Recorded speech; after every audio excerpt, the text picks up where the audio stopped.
تو میں کوشش کروں گا کہ سارے کامریڈس کو جگائی بھی رکھوں ساتھ ساتھ اور جو ہے وہ انٹریکٹ بھی ان کے ساتھ کرتا رہوں. تو کامریڈس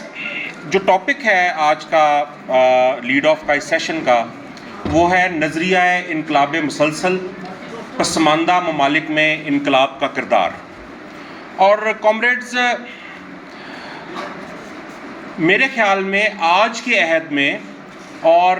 جو بیکورڈ کیپٹلسٹ کنٹریز ہیں جس طرح سے پاکستان ہے، انڈیا ہے، بنگلہ دیش ہے، ایران ہے، جتنے بھی پسماندہ سرمایہ ممالک ہیں، ان کے حوالے سے نظریہ انقلاب مسلسل سے زیادہ جو امپورٹنٹ ڈسکشن ہے وہ اور کوئی نہیں ہے مارکسسٹ لٹریچر کے اندر، مارکسسٹ تھیوری کے اندر. اور یہ نظریہ جو ہے وہ بولشوک انقلاب کے روح رواں، اس کے لیڈر اور لینن کے ساتھ مل کے بولشوک انقلاب کی قیادت کرنے والے کامریڈ لیون ٹروٹسکی نے جو ہے وہ پیش جو ہے وہ کیا تھا. اور آپ یہ کہہ سکتے ہیں کہ مارکسزم کے اندر، مارکسزم کے نظریاتی خزانے کے اندر یہ لیون ٹروٹسکی کا سب سے اہم ترین جو ہے وہ تھیوریٹیکل کنٹریبیوشن ہے. اور آپ اگر اپنے ارد گرد دیکھیں، صرف پاکستان میں ہی نہیں، تمام پسماندہ سرمایہ ممالک کے اندر، یہاں اگر ہم خاص طور پہ ہم پاکستان کی بات کریں تو آپ اپنے دیکھیں گے کہ آپ کے ارد گرد ہمیں بہت ساری ڈسکشنز جو ہے نظر آتی ہیں. یہاں پہ قومی مسئلہ جو ہے وہ شدت کے ساتھ جو ہے وہ سلگ رہا ہے، قومی سوال جو ہے وہ شدت کے ساتھ جو ہے وہ موجود ہے، اور وہاں پہ پوری ڈسکشن جو ہے موجود ہے. بلوچ جو ہے وہ قومی نجات کی، پشتون قومی نجات کی، سندھی جو ہے وہ قومی نجات کی، کشمیر کے قومی سوال کے حل ہونے کی، جو ہے وہ مہاجروں کے سوال کے جو ہے وہ حل ہونے کی. اسی طرح اگر ہم جو ہے وہ کہتے ہیں کہ پاکستان ایک زرعی ملک ہے اور ملک کی آبادی کا جو ہے وہ آدھی آبادی جو ہے وہ آج بھی زراعت کے ساتھ جو ہے منسلک ہے، مگر اگر ہم زرعی سیکٹر کو دیکھیں تو آپ کو اتھاہ درجے کی جو ہے وہ پسماندگی آپ کو پاکستان کے زرعی سیکٹر کے اندر جو ہے وہ نظر آتی ہے. آج بھی جو ہے وہ یہاں پہ ہلوں اور بیلوں، جو وہ بیل والا حل ہوتا ہے وہ آپ کو چلتا ہوا یہاں پہ جو ہے وہ نظر آتا ہے. بیکورڈنیس آپ کو یہاں پہ جو ہے وہ ایگریرین سیکٹر کے اندر نظر آتی ہے. اسی طرح جو ہے وہ کیا کہا جا سکتا ہے اتنی ریئیکشن کا اور اتنی پسماندگی اور رجت کا کہ 21ویں صدی کی تیسری دہائی کے اندر یہ ریاست، اور نہ صرف یہ ریاست، دنیا میں اور بھی ایسی پسماندہ سرمایہ دار ریاستیں ایسی ہیں جو کہ مذہبی ریاستیں ہیں، جہاں پہ ریاست اور مذہب کی علیحدگی جو کہ سرمایہ دارانہ جمہوری انقلاب نے کرنی تھی وہ جو ہے وہ چیف جو ہے وہ نہیں جو ہے وہ ہو سکی ابھی تک. اور جو ہے وہ مذہبی اقلیتوں کے اوپر جو ہے یہاں پہ مذہبی جو ہے وہ جبر ہے. خواتین کے اوپر آپ کو جو ہے وہ جگیری عہد کا جو ایک پدری جبر تھا، جگیری عہد کا جو ایک پیٹرارکل جو ہے وہ جبر تھا، اس طرح کا آپ کو جو ہے وہ جبر جو ہے وہ یہاں پہ جو ہے وہ دیکھنے کو ملتا ہے. سوشل انفراسٹرکچر کی پسماندگی ہے. آپ اندازہ کریں کہ کراچی اور لاہور جیسے شہروں کے اندر بھی، ہم باقی سارے ملک کی اور جو پسماندہ علاقے ہیں ان کی تو بات کرتے ہی نہیں ہیں، کراچی اور لاہور جو ملک کے سب سے دو بڑے ایڈوانسڈ انڈسٹریل سینٹرز ہیں، وہاں پہ بھی اگر آپ نے غلطی سے نلکے کا پانی پی لیا نا، سرکاری نلکے کا پانی پی لیا، تو آپ کو جو ہے وہ ہیپیٹائٹس ہونا کنفرم ہے. اور یہ بھی بات میں لاہور کے حوالے سے کر رہا ہوں، کراچی کے اندر تو ویسے ہی سرکاری نلکے میں پانی آتا ہی کوئی نہیں ہے، وہاں پہ تو ویسے ہی ٹینکر سے جو ہے وہ لینا پڑتا ہے، ٹینکر مافیا کا جو ہے راج ہے. یہ صورتحال ہے. ملک اتنی پسماندگی ہے سوشل انفراسٹرکچر کی کہ ملک کی جو ہے وہ 60-70% آبادی کو جو سمپل ٹوائلٹ کی فیسلٹی جو ہے وہ حاصل جو ہے وہ نہیں ہے. فزیکل انفراسٹرکچر کی صورتحال آپ کے سامنے ہے. ریلوے وہ ہے جو کہ انگریز جو ہے وہ چھوڑ کے جو ہے وہ گیا تھا، اس کے پل جو ہیں وہ 100-125 سال پرانے ہو چکے ہیں. کانٹے بدلنے کے لیے آج بھی وہ جو ہے وہ لائن مین جو ہے وہ جو لالٹین ہوتی ہے اس کا جو ہے وہ استعمال جو ہے وہ کرتا ہے. تو آپ کو یہ سارے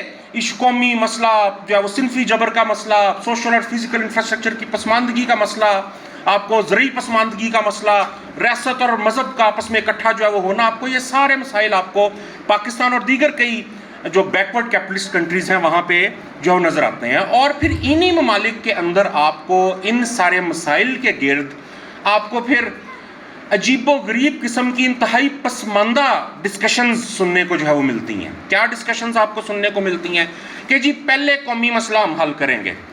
پہلے قومی نجات مل جائے، اس کے بعد پھر جو ہے وہ طبقاتی سوال کو دیکھیں گے، اس کے بعد پھر ہم سوشلزم کی بات کریں گے. پہلے جو ہے وہ پشتون اپنی قومی نجات لے لیں، بلوچ اپنی قومی نجات لے لیں، سندھی اپنی قومی نجات جو ہے وہ لے لیں، اس کے بعد پھر جو ہے وہ قومی مسئلے کی باری جو ہے وہ آئے گی. پہلے جو ہے وہ عورت کا مسئلہ جو ہے وہ حل ہو جائے, باقی باتیں جو ہے وہ بعد میں جو ہے وہ دیکھیں گے. پہلے ہم جو ہے نا وہ صرف یہ جو ایگریرین کویسچن ہے, جو زرعی پسماندگی کا سوال ہے, پہلے ہم اس کا جو ہے وہ کچھ کر لیں. طبقاتی نجات یا سرمایہ دارانہ نظام کا خاتمہ کرنا ہے نہیں کرنا, وہ جناب بعد کی بات ہے, وہ بعد میں جو ہے وہ دیکھی جو ہے وہ جائے گی. اور پھر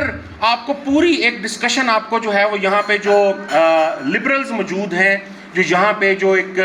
پیٹی برجوا انٹیلیجنشیا ہے ان ممالک کے اندر, وہاں سے آپ کو ابھرتی ہوئی نظر آتی ہے. وہ کہتے ہیں کہ جناب ان ممالک کے اندر تو ابھی سرمایہ داری پوری طرح سے آئی ہی نہیں ہے, اس نے اپنا رول ہی نہیں پلے کیا. ان ممالک میں تو ابھی سرمایہ داری نے اور آنا ہے, پھلنا ہے, پھولنا ہے. سرمایہ داری کے تحت جو ہے وہ یہاں پہ انڈسٹریلائزیشن جو ہے وہ فردر ہونی ہے, اور پھر چیزیں آگے بڑھیں گی, اور پھر وہ مادی بنیادیں تیار ہوں گی جس کی بنیاد کے اوپر ہم پھر سوشلزم کی بات یہاں پہ جو ہے وہ کوئی جو ہے وہ کر سکتے ہیں. اور اسی بنیادوں کے اوپر آپ جو ہے وہ دیکھیں کہ یہاں پہ حسینہ واجد کو جو ہے وہ ہیرو بنا کے جو ہے پیش جو ہے کیا جاتا تھا, اور بنگلہ دیش کے ترقی کے ماڈل کے بڑے جو گن گائے جاتے تھے. اب تو خیر وہ سارا کورس جو ہے وہ بند جو ہے وہ ہو چکا ہے جو وہاں پہ ہوا ہے عوامی لیگ کے ساتھ. اسی طرح جو ہے وہ آج کل ایک نیا ہیرو ملا ہوا ہے پاکستان کے جو لبرل انٹیلیجنشیا اس کو, اور وہ مودی ہے. اور وہ مودی کا ماڈل ہے کہ دیکھیں جناب انڈیا جناب پچھلے جو ہے وہ 15-16 سال کے اندر کہاں سے کہاں جو نکل گیا, اور یہ ہو گیا اور وہ ہو گیا, ٹھیک ہے. اور جو ہے وہ ہمیں سرمایہ دارانہ بنیادوں کے اوپر آگے جو ہے وہ ریفارمز کرنی چاہیے پاکستان کی سرمایہ داری کے اندر, اور اس کو ایک بہتر سرمایہ داری بنانا چاہیے تاکہ ہم مزید سرمایہ داری کے تحت ترقی کریں. اور پھر بعد میں کہیں بات آتی ہے سوشلزم کی. اور اسی طرح پھر اگر ہم جو ہے وہ نیشنلسٹوں کی سائٹ پہ چلے جائیں تو وہی پھر پرانے راگ ہے وہاں پہ کہ پہلے قومی مسئلہ اور اس کے بعد ایک آپ کو قسطیں بنی ہوئی نظر آتی ہیں کہ پہلے قومی آزادی کی قسط آئے گی, اور اس کے بعد پھر دیکھیں گے اگلی کسی قسط میں دیکھیں گے کہ سوشلزم کی بات کرنی ہے یا نہیں کرنی. یہاں پہلے جو ہے وہ بھرپور سرمایہ دارانہ ترقی کی قسط آئے گی, اور اس کے بعد پھر اگلی کسی قسط کے اندر جو ہے وہ دیکھیں گے 10ویں 15ویں آخری قسط کے اندر کہ سوشلزم کی بات جو ہے وہ کرنی ہے یا نہیں کرنی. تو یہ ساری چیزیں جس کو ہم جو ہے وہ مارکسی اصطلاح کے اندر ہم اس کو جو ہے وہ 2 اسٹیجزم جو ہے وہ کہتے ہیں. یہ 2 اسٹیج تھیوری جو ہے وہ کہ پہلے نیشنل ڈیموکریٹک ریولوشن, اور اس کے بعد پھر کسی اگلی اسٹیج کے اندر کسی اگلے تاریخی مرحلے کے اوپر سوشلسٹ ریولوشن. یہ آپ کو یہ پاکستان کا اور جتنے بھی پسماندہ بیکورڈ کیپٹلسٹ کنٹریز ہیں وہاں پہ جو سارے کا سارا اسٹالنسٹ اور ماؤسٹ بایاں بازو تھا, انہوں نے پچھلے 60-70 سال 80 سال یہی ساری جو ہے وہ بحث جو ہے وہ کی ہے, یہی ساری جو ہے وہ تھیوری, اسی 2 اسٹیجزم کو ہی جو پروپیگیٹ جو ہے وہ کیا ہے. اور اسی کا نتیجہ ہے کہ ہم بعد میں ذکر کریں گے کہ کس طرح جو ہے وہ پے در پے انقلابات جو ہیں وہ 20ویں صدی عیسوی کے اندر جو ہے وہ ان کو ناکامی سے وہ 2-4 ہوئے, ان کو شکست کا سامنا جو ہے کرنا پڑا. اور اسی وجہ سے کامریڈز میں آپ کو ایک بات بتا دوں کہ یہ جو آج ہم بات کرنے جا رہے ہیں یہ محض کوئی کتابی اور دانشورانہ بات نہیں ہے. آپ یقین کریں کہ اگر یہ غلطیاں نہ ہوئی ہوتی اور تھیوری آف پرماننٹ ریولوشن جیسے وہ ڈیولپ ہوئی تھی اور اس کا اطلاق جو ہے وہ ہوا تھا رشین ریولوشن میں سب سے پہلے, اگر اسی تھیوری کا اطلاق آگے جو ہے وہ کمیونسٹ انٹرنیشنل کے ذریعے باقی تمام کمیونسٹ پارٹیوں تک ہوتا اور اسٹالنزم کی زوال پذیری اگر جو ہے وہ سلسلہ اس طرف جو ہے وہ نہ جاتا, بہت سارے ہسٹوریکل فیکٹرز کی وجہ سے وہ زوال پذیری کی طرف رشین ریولوشن چلا گیا. اور یہ 2 اسٹیجزم کی تھیوری اور یہ ساری گندگی, یہ نظریاتی پراگندگی جو ہے وہ نہ ہوتی تو آپ یقین کریں کہ آج ہمیں یہاں پہ بیٹھ کے ساری ڈسکشن کرنے کی ضرورت نہیں ہوتی, کمیونزم آ ہو چکا ہوتا اور ہم جو ہے وہ آرام سے جو ہے وہ اپنی زندگیاں گزار رہے ہوتے, ایسی جو ہے وہ کر رہے ہوتے, اور وہی جو ہم نے پچھلے سیشن میں ڈسکشن کیا کہ یہ ہوگا وہ ہوگا, اس سب کو انجوائے جو ہے وہ کر رہے ہوتے. مگر وہ سب نہیں ہو سکا,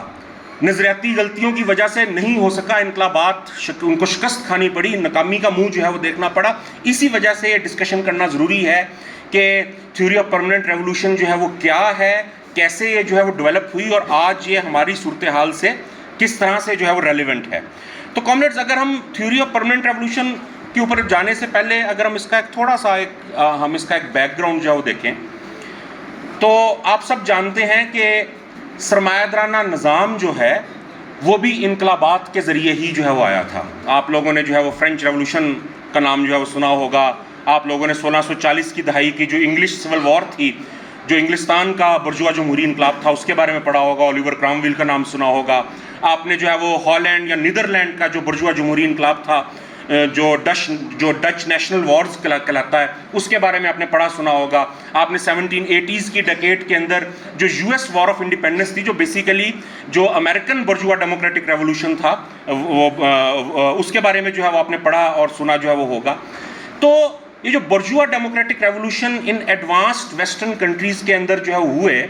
یہ جو کلاسیکی برجوا جمہوری انقلاب تھے، انہوں نے کیا فرائض وہاں پہ جو ہے وہ سر انجام دیے؟ کیا تاریخی فریضے ان برجوا جمہوری انقلابات نے سر انجام دیے؟ فیوڈلزم کا خاتمہ ایک اس میں سے بڑا اہم فریضہ تھا کہ جگیردارانہ نظام کا مکمل طور پہ ان انقلابات کے ذریعے خاتمہ جو ہے وہ کیا گیا، اور جگیردارانہ جو ملکیتی رشتے تھے، جو پیداواری رشتے تھے، ان کا خاتمہ کیا گیا. جو مذہبی جبر تھا اور جو چرچ کی اجارہ داری تھی، اور چرچ بذات خود یورپ کا سب سے بڑا فیوڈل انسٹیٹیوشن بھی تھا، سب سے بڑی جگیریں بھی چرچ ہولڈ کرنے والا انسٹیٹیوشن تھا، اس کا جو ہے وہ خاتمہ جو ہے وہ کیا گیا. جو جگیری عہد کی جو شاہی استبداد تھا، جو جگیری عہد کی بادشاہتیں تھیں، جو مونارکی کا انسٹیٹیوشن تھا، بادشاہت کا جو انسٹیٹیوشن تھا، اس کا جو ہے وہ خاتمہ جو ہے وہ کیا گیا. اور جو ہے وہ جو ایک بہت بڑا فریضہ جو ان برجوا ڈیموکریٹک ریولوشنز نے سر انجام دیا، وہ یہ تھا کہ انہوں نے جو جدید سرمایہ دارانہ ملکیت اور جدید سرمایہ دارانہ ملکیتی رشتوں کی بنیاد پہ ان انقلابات کو ڈیولپ کرتے ہوئے، انہوں نے اپنے اپنے خطے کے اندر جہاں پہ وہ انقلاب ہوئے تھے،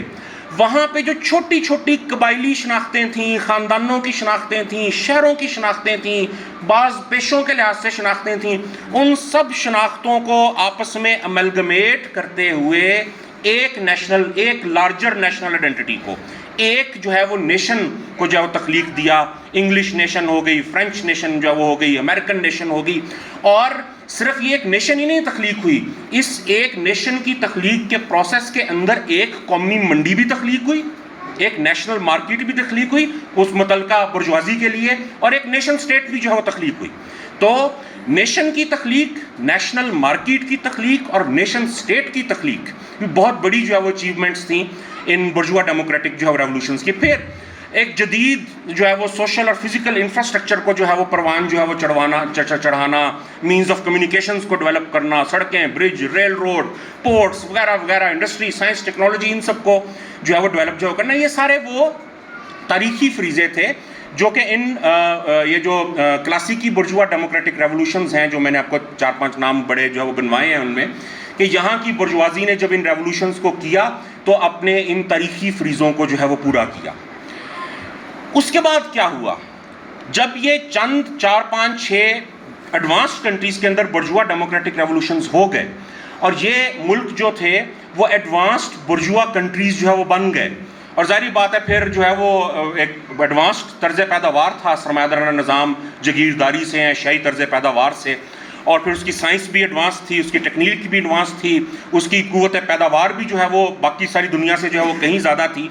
اور بہت جلد یہ ہونا شروع ہوا کہ جو متعلقہ نیشن سٹیٹ کی قومی منڈی تھی وہ چھوٹی پڑنا شروع ہو گئی قومی برجوازی کے لیے. برطانیہ کی منڈی چھوٹی پڑنا شروع ہو گئی برطانیہ کی نیشنل برجوازی کے لیے، فرانس کی نیشنل منڈی چھوٹی پڑنا شروع ہو گئی فرانس کی نیشنل برجوازی کے لیے، وغیرہ وغیرہ. اور پھر انہوں نے کیا کیا؟ یہ پھر منڈیوں اور وسائل کی تلاش میں، یا آسان الفاظ میں لوٹ مار کے لیے، اپنے بے تحاشا جو صنعتی پیداوار یہ کر رہے تھے اس کو کھپانے کے لیے، اور اس کو کرنے کے لیے مزید را مٹیریلز کی تلاش کے اندر یہ پھر جو ہے وہ اپنی جو ہے وہ ریاستی حدود سے باہر نکلے، یہ پوری دنیا میں گئے، اور انہوں نے پوری دنیا کو جو ہے وہ وسائل اور منڈیوں کے اوپر کو کیپچر کرنے کے لیے انہوں نے پوری دنیا کو جو ہے وہ کولونائز جو ہے وہ کرنا جو ہے وہ شروع کیا. آپ کو لیٹن امریکہ آپ کے سامنے ہے، فرینچ کولونیلزم آپ افریقہ میں دیکھ لیں، بیلجیم کا آپ کو کولونیلزم افریقہ میں نظر آتا ہے، انڈیا کے اوپر برٹش جو ہے وہ آ گئے، وغیرہ وغیرہ. ایک لمبی جو ہے وہ کلونیل جو ہے وہ ہسٹری جو ہے وہ یہاں پہ. اور زیادہ تر دنیا کے اندر، ان ممالک کے علاوہ زیادہ تر دنیا کے اندر جو سرمایہ دارانہ نظام تھا وہ ان ممالک کی کلونیل ایکسپینشن کے ذریعے پہنچا. یہ یہاں پہ ایک بہت جو ہے وہ اہم جو پوائنٹ ہے کہ یہ 4-5-6 جو ایڈوانس برجوا کنٹریز تھے، ان میں تو انقلابات ہو گئے، ٹھیک ہے، اور پھر یہ جب پوری دنیا پہ نکلے، انہوں نے دنیا کے اوپر قبضہ جو ہے وہ جمایا، تو زیادہ تر جو دنیا کے ممالک تھے وہاں پہ اس سے پہلے آپ کو ایشیائی طرز پیداوار نظر آئے گا، یا آپ کو جگیرداری وغیرہ جو ہے وہ نظر جو ہے وہ آئے گی. مگر ان زیادہ تر دنیا کے ممالک میں جب یہ ویسٹرن جو برجوا کلونیل پاورز تھیں، جب انہوں نے آ کے قبضہ جمایا تو انہوں نے اپنی سامراجی بندوقوں کے بل بوتے کے اوپر ان علاقوں کے جو پرانے طرز پیداوار تھے ان کو بزور طاقت جو ہے وہ ختم کیا، اور وہاں پہ برجوا ملکیت کو اور برجوا طرز پیداوار کو اور برجوا ملکیتی رشتوں کو جو ہے وہ پروان جو ہے وہ چڑھایا. کلاسیکل اگزامپل بذات خود انڈیا ہے، جہاں پہ انگریز سامراج کے آنے سے پہلے ایشیائی طرز پیداوار تھا، اور پھر اس کو انگریز سامراج نے آ کے توڑا اور جہاں پہ سرمایہ دارانہ نظام کو جو ہے وہ انٹروڈیوس کرایا. افریقہ کے اندر جو ہے وہ بیلجیم اور اٹلی اور جو ہے وہ فرینچ امپیریلزم نے جو ہے وہ سرمایہ دارانہ طرز پیداوار کو جو ہے وہ انٹروڈیوس کرایا. لاطینی امریکہ کے ممالک کے اندر جو ہے وہ پرتگال، اسپین اور پھر بعد میں یونائٹڈ اسٹیٹس آف امریکہ نے جو ہے وہ سرمایہ دارانہ جو ہے وہ طرز پیداوار کو جو ہے وہ متعارف جو ہے وہ کروایا. لیکن یہ ممالک جو کہ براہ راست کلونیل ڈومینیشن کے اندر آ گئے اور ان کے اندر براہ راست جبر کے ذریعے جو ہے وہ انقلابات، سرمایہ دارانہ انقلابات کے ذریعے نہیں، براہ راست سامراجی جبر کے ذریعے سرمایہ داری انٹروڈیوس ہوئی. اس کے ساتھ ساتھ ایک دوسری کیٹیگری کے ممالک بھی ہیں، ایسے ممالک جن کے اوپر براہ راست جو ہے وہ سامراجی جو ہے وہ تسلط تو نہیں ہوا، ایسے ممالک جن پہ براہ راست جو ہے وہ امپیریلسٹ ڈومینیشن تو جو ہے وہ نہیں ہوئی، وہ آزاد یا نسبتاً آزاد ہی رہے، مگر وہ ایسے ممالک تھے جو کہ براہ راست کنٹیکٹ کے اندر آ رہے تھے ایڈوانسڈ کیپٹلسٹ کنٹریز کے ساتھ. اور انہوں نے یہ دیکھا، ان کے جو حکمران طبقات تھے، بے شک وہ جگیردارانہ حکمران طبقات ہی تھے یا بادشاہتیں ہی تھیں وہاں پہ، انہوں نے وہاں پہ جو ہے وہ یہ دیکھا کہ بھائی ہم تو بہت پیچھے رہ گئے ہیں، اور اگر ہمارے ساتھ بالکل یہ ایڈوانسڈ کنٹری ہے، فرانس ہے، برطانیہ ہے، تو اگر ہم نے اپنے آپ کو کوئی ایڈوانس کرنے کی طرف نہ گئے، اگر ہم نے اپنے آپ کو انڈسٹریلائز کرنے کی طرف ہم جو ہے وہ نہ گئے، تو ہم تو اپنی بیکورڈنیس کی وجہ سے پھر ان کی کالونی جو ہے وہ بن جائیں گے. تو انہوں نے جو ہے وہ ایڈوانسڈ کنٹریز کے کنٹراسٹ اینڈ کمپیریزن میں ان کے ساتھ کسی حد تک کمپیٹ کرنے کی خاطر جو ہے وہ اپنے آپ کو جو ہے وہ انڈسٹریلائز جو ہے وہ کرنا شروع کیا. اور یہ جو ان کی انڈسٹریلائزیشن تھی، یہ بہت حد تک ایڈوانس کنٹریز سے ہی سرمایہ امپورٹ کر کے اور ٹیکنالوجی امپورٹ کر کے جو ہے وہ اس کا جو ہے وہ اس کو عملی جامہ جو ہے پہنایا گیا. اس طرح کے ممالک کے اندر اگر ہم کلاسیکل مثالوں کی بات کریں تو ایران اس کی ایک ٹپیکل مثال ہے کہ ایران کبھی بھی براہ راست جو ہے وہ کالونی نہیں رہا کسی بھی مغربی طاقت کی، مگر ایران کے اندر اس طرح سے انڈسٹری انٹروڈیوس ہوئی تھی کہ برطانوی اور فرینچ سرمایہ کے ذریعے جو ہے وہ انڈسٹری انٹروڈیوس ہوئی تھی، اور جو ہے وہ اس انڈسٹری کا کریکٹر ابتدا سے ہی جو ہے وہ عالمی سرمایہ کے ساتھ جو ہے وہ جڑا ہوا تھا. اسی طرح چائنا جو ہے وہ بھی جو ہے وہ کبھی انڈیا کی طرح جو ہے وہ اس طرح سے جو ہے وہ براہ راست ایک کالونی جو ہے وہ نہیں رہا، مگر چائنا کے اندر بھی جو 1920 کی دہائی کے اندر انڈسٹریلائزیشن جو وہ شروع ہوئی تو وہ براہ راست عالمی سرمایہ کے ساتھ جو ہے وہ جڑی ہوئی تھی. اور اسی طرح کی ایک بڑی کلاسیکی اگزامپل جو ہے وہ رشیا کی بھی جو ہے وہ ہے، مگر بہرحال ہم اس کے اوپر تھوڑا سا ابھی بعد میں جا کے جو ہے بات جو ہے وہ کریں گے. لیکن اس سے پہلے یہ سمجھنا ضروری ہے کہ یہ تمام ممالک جہاں پہ خود سے جن کے اپنے اندر سے کوئی قومی برجوازی نہیں ابھری تھی، جن کے اپنے اندر سے برجوا طرز پیداوار اور اس کے ملکیتی رشتے نہیں ابھرے تھے، یہ تمام ممالک جن کے اپنے اندر سے برجوا جمہوری انقلاب کا جنم نہیں ہوا تھا، بلکہ یہاں تو ان ممالک کو ایڈوانسڈ امپیریلسٹ کنٹریز نے کالونائز کیا اور اوپر سے جبر کرتے ہوئے سرمایہ دارانہ نظام کو انٹروڈیوس کرایا. فار ایگزامپل انڈیا، یا پھر یہ قبضے میں تو نہیں آئے، رہے آزاد مگر پسماندہ رہ گئے تھے، اور اپنا جب کمپیریزن کرتے تھے برطانیہ، فرانس، امریکہ کے ساتھ تو ان کو لگتا تھا کہ ہمیں اپنے آپ کو تھوڑا ماڈرنائز کرنا چاہیے ورنہ وہ ہم پہ قبضہ کر لیں گے.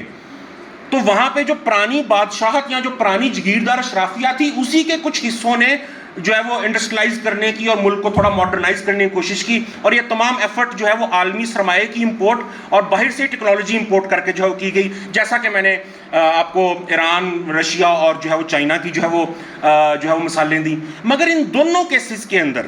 مسئلہ کیا آیا؟ مسئلہ آیا کامریڈز کہ ان تمام مثالوں کے اندر ان ممالک کے اندر جو قومی برجوازی پروان چڑھی، جو نیشنل برجوازی پروان چڑھی، وہ اپنی جنم کے پہلے دن سے ہی اس برجوازی کا کوئی آزادانہ کردار نہیں تھا. اپنی جنم کے پہلے دن سے ہی وہ برجوازی یہاں تو قابض سامراجی قوت کے ساتھ نتھی تھی، یہاں جو باہر سے سرمایہ امپورٹ ہو کے اس ملک میں لگ رہا تھا، عالمی سرمایہ اس ملک میں آ کے لگ رہا تھا، اس سرمایہ کے ساتھ جو ہے وہ نتھی تھی.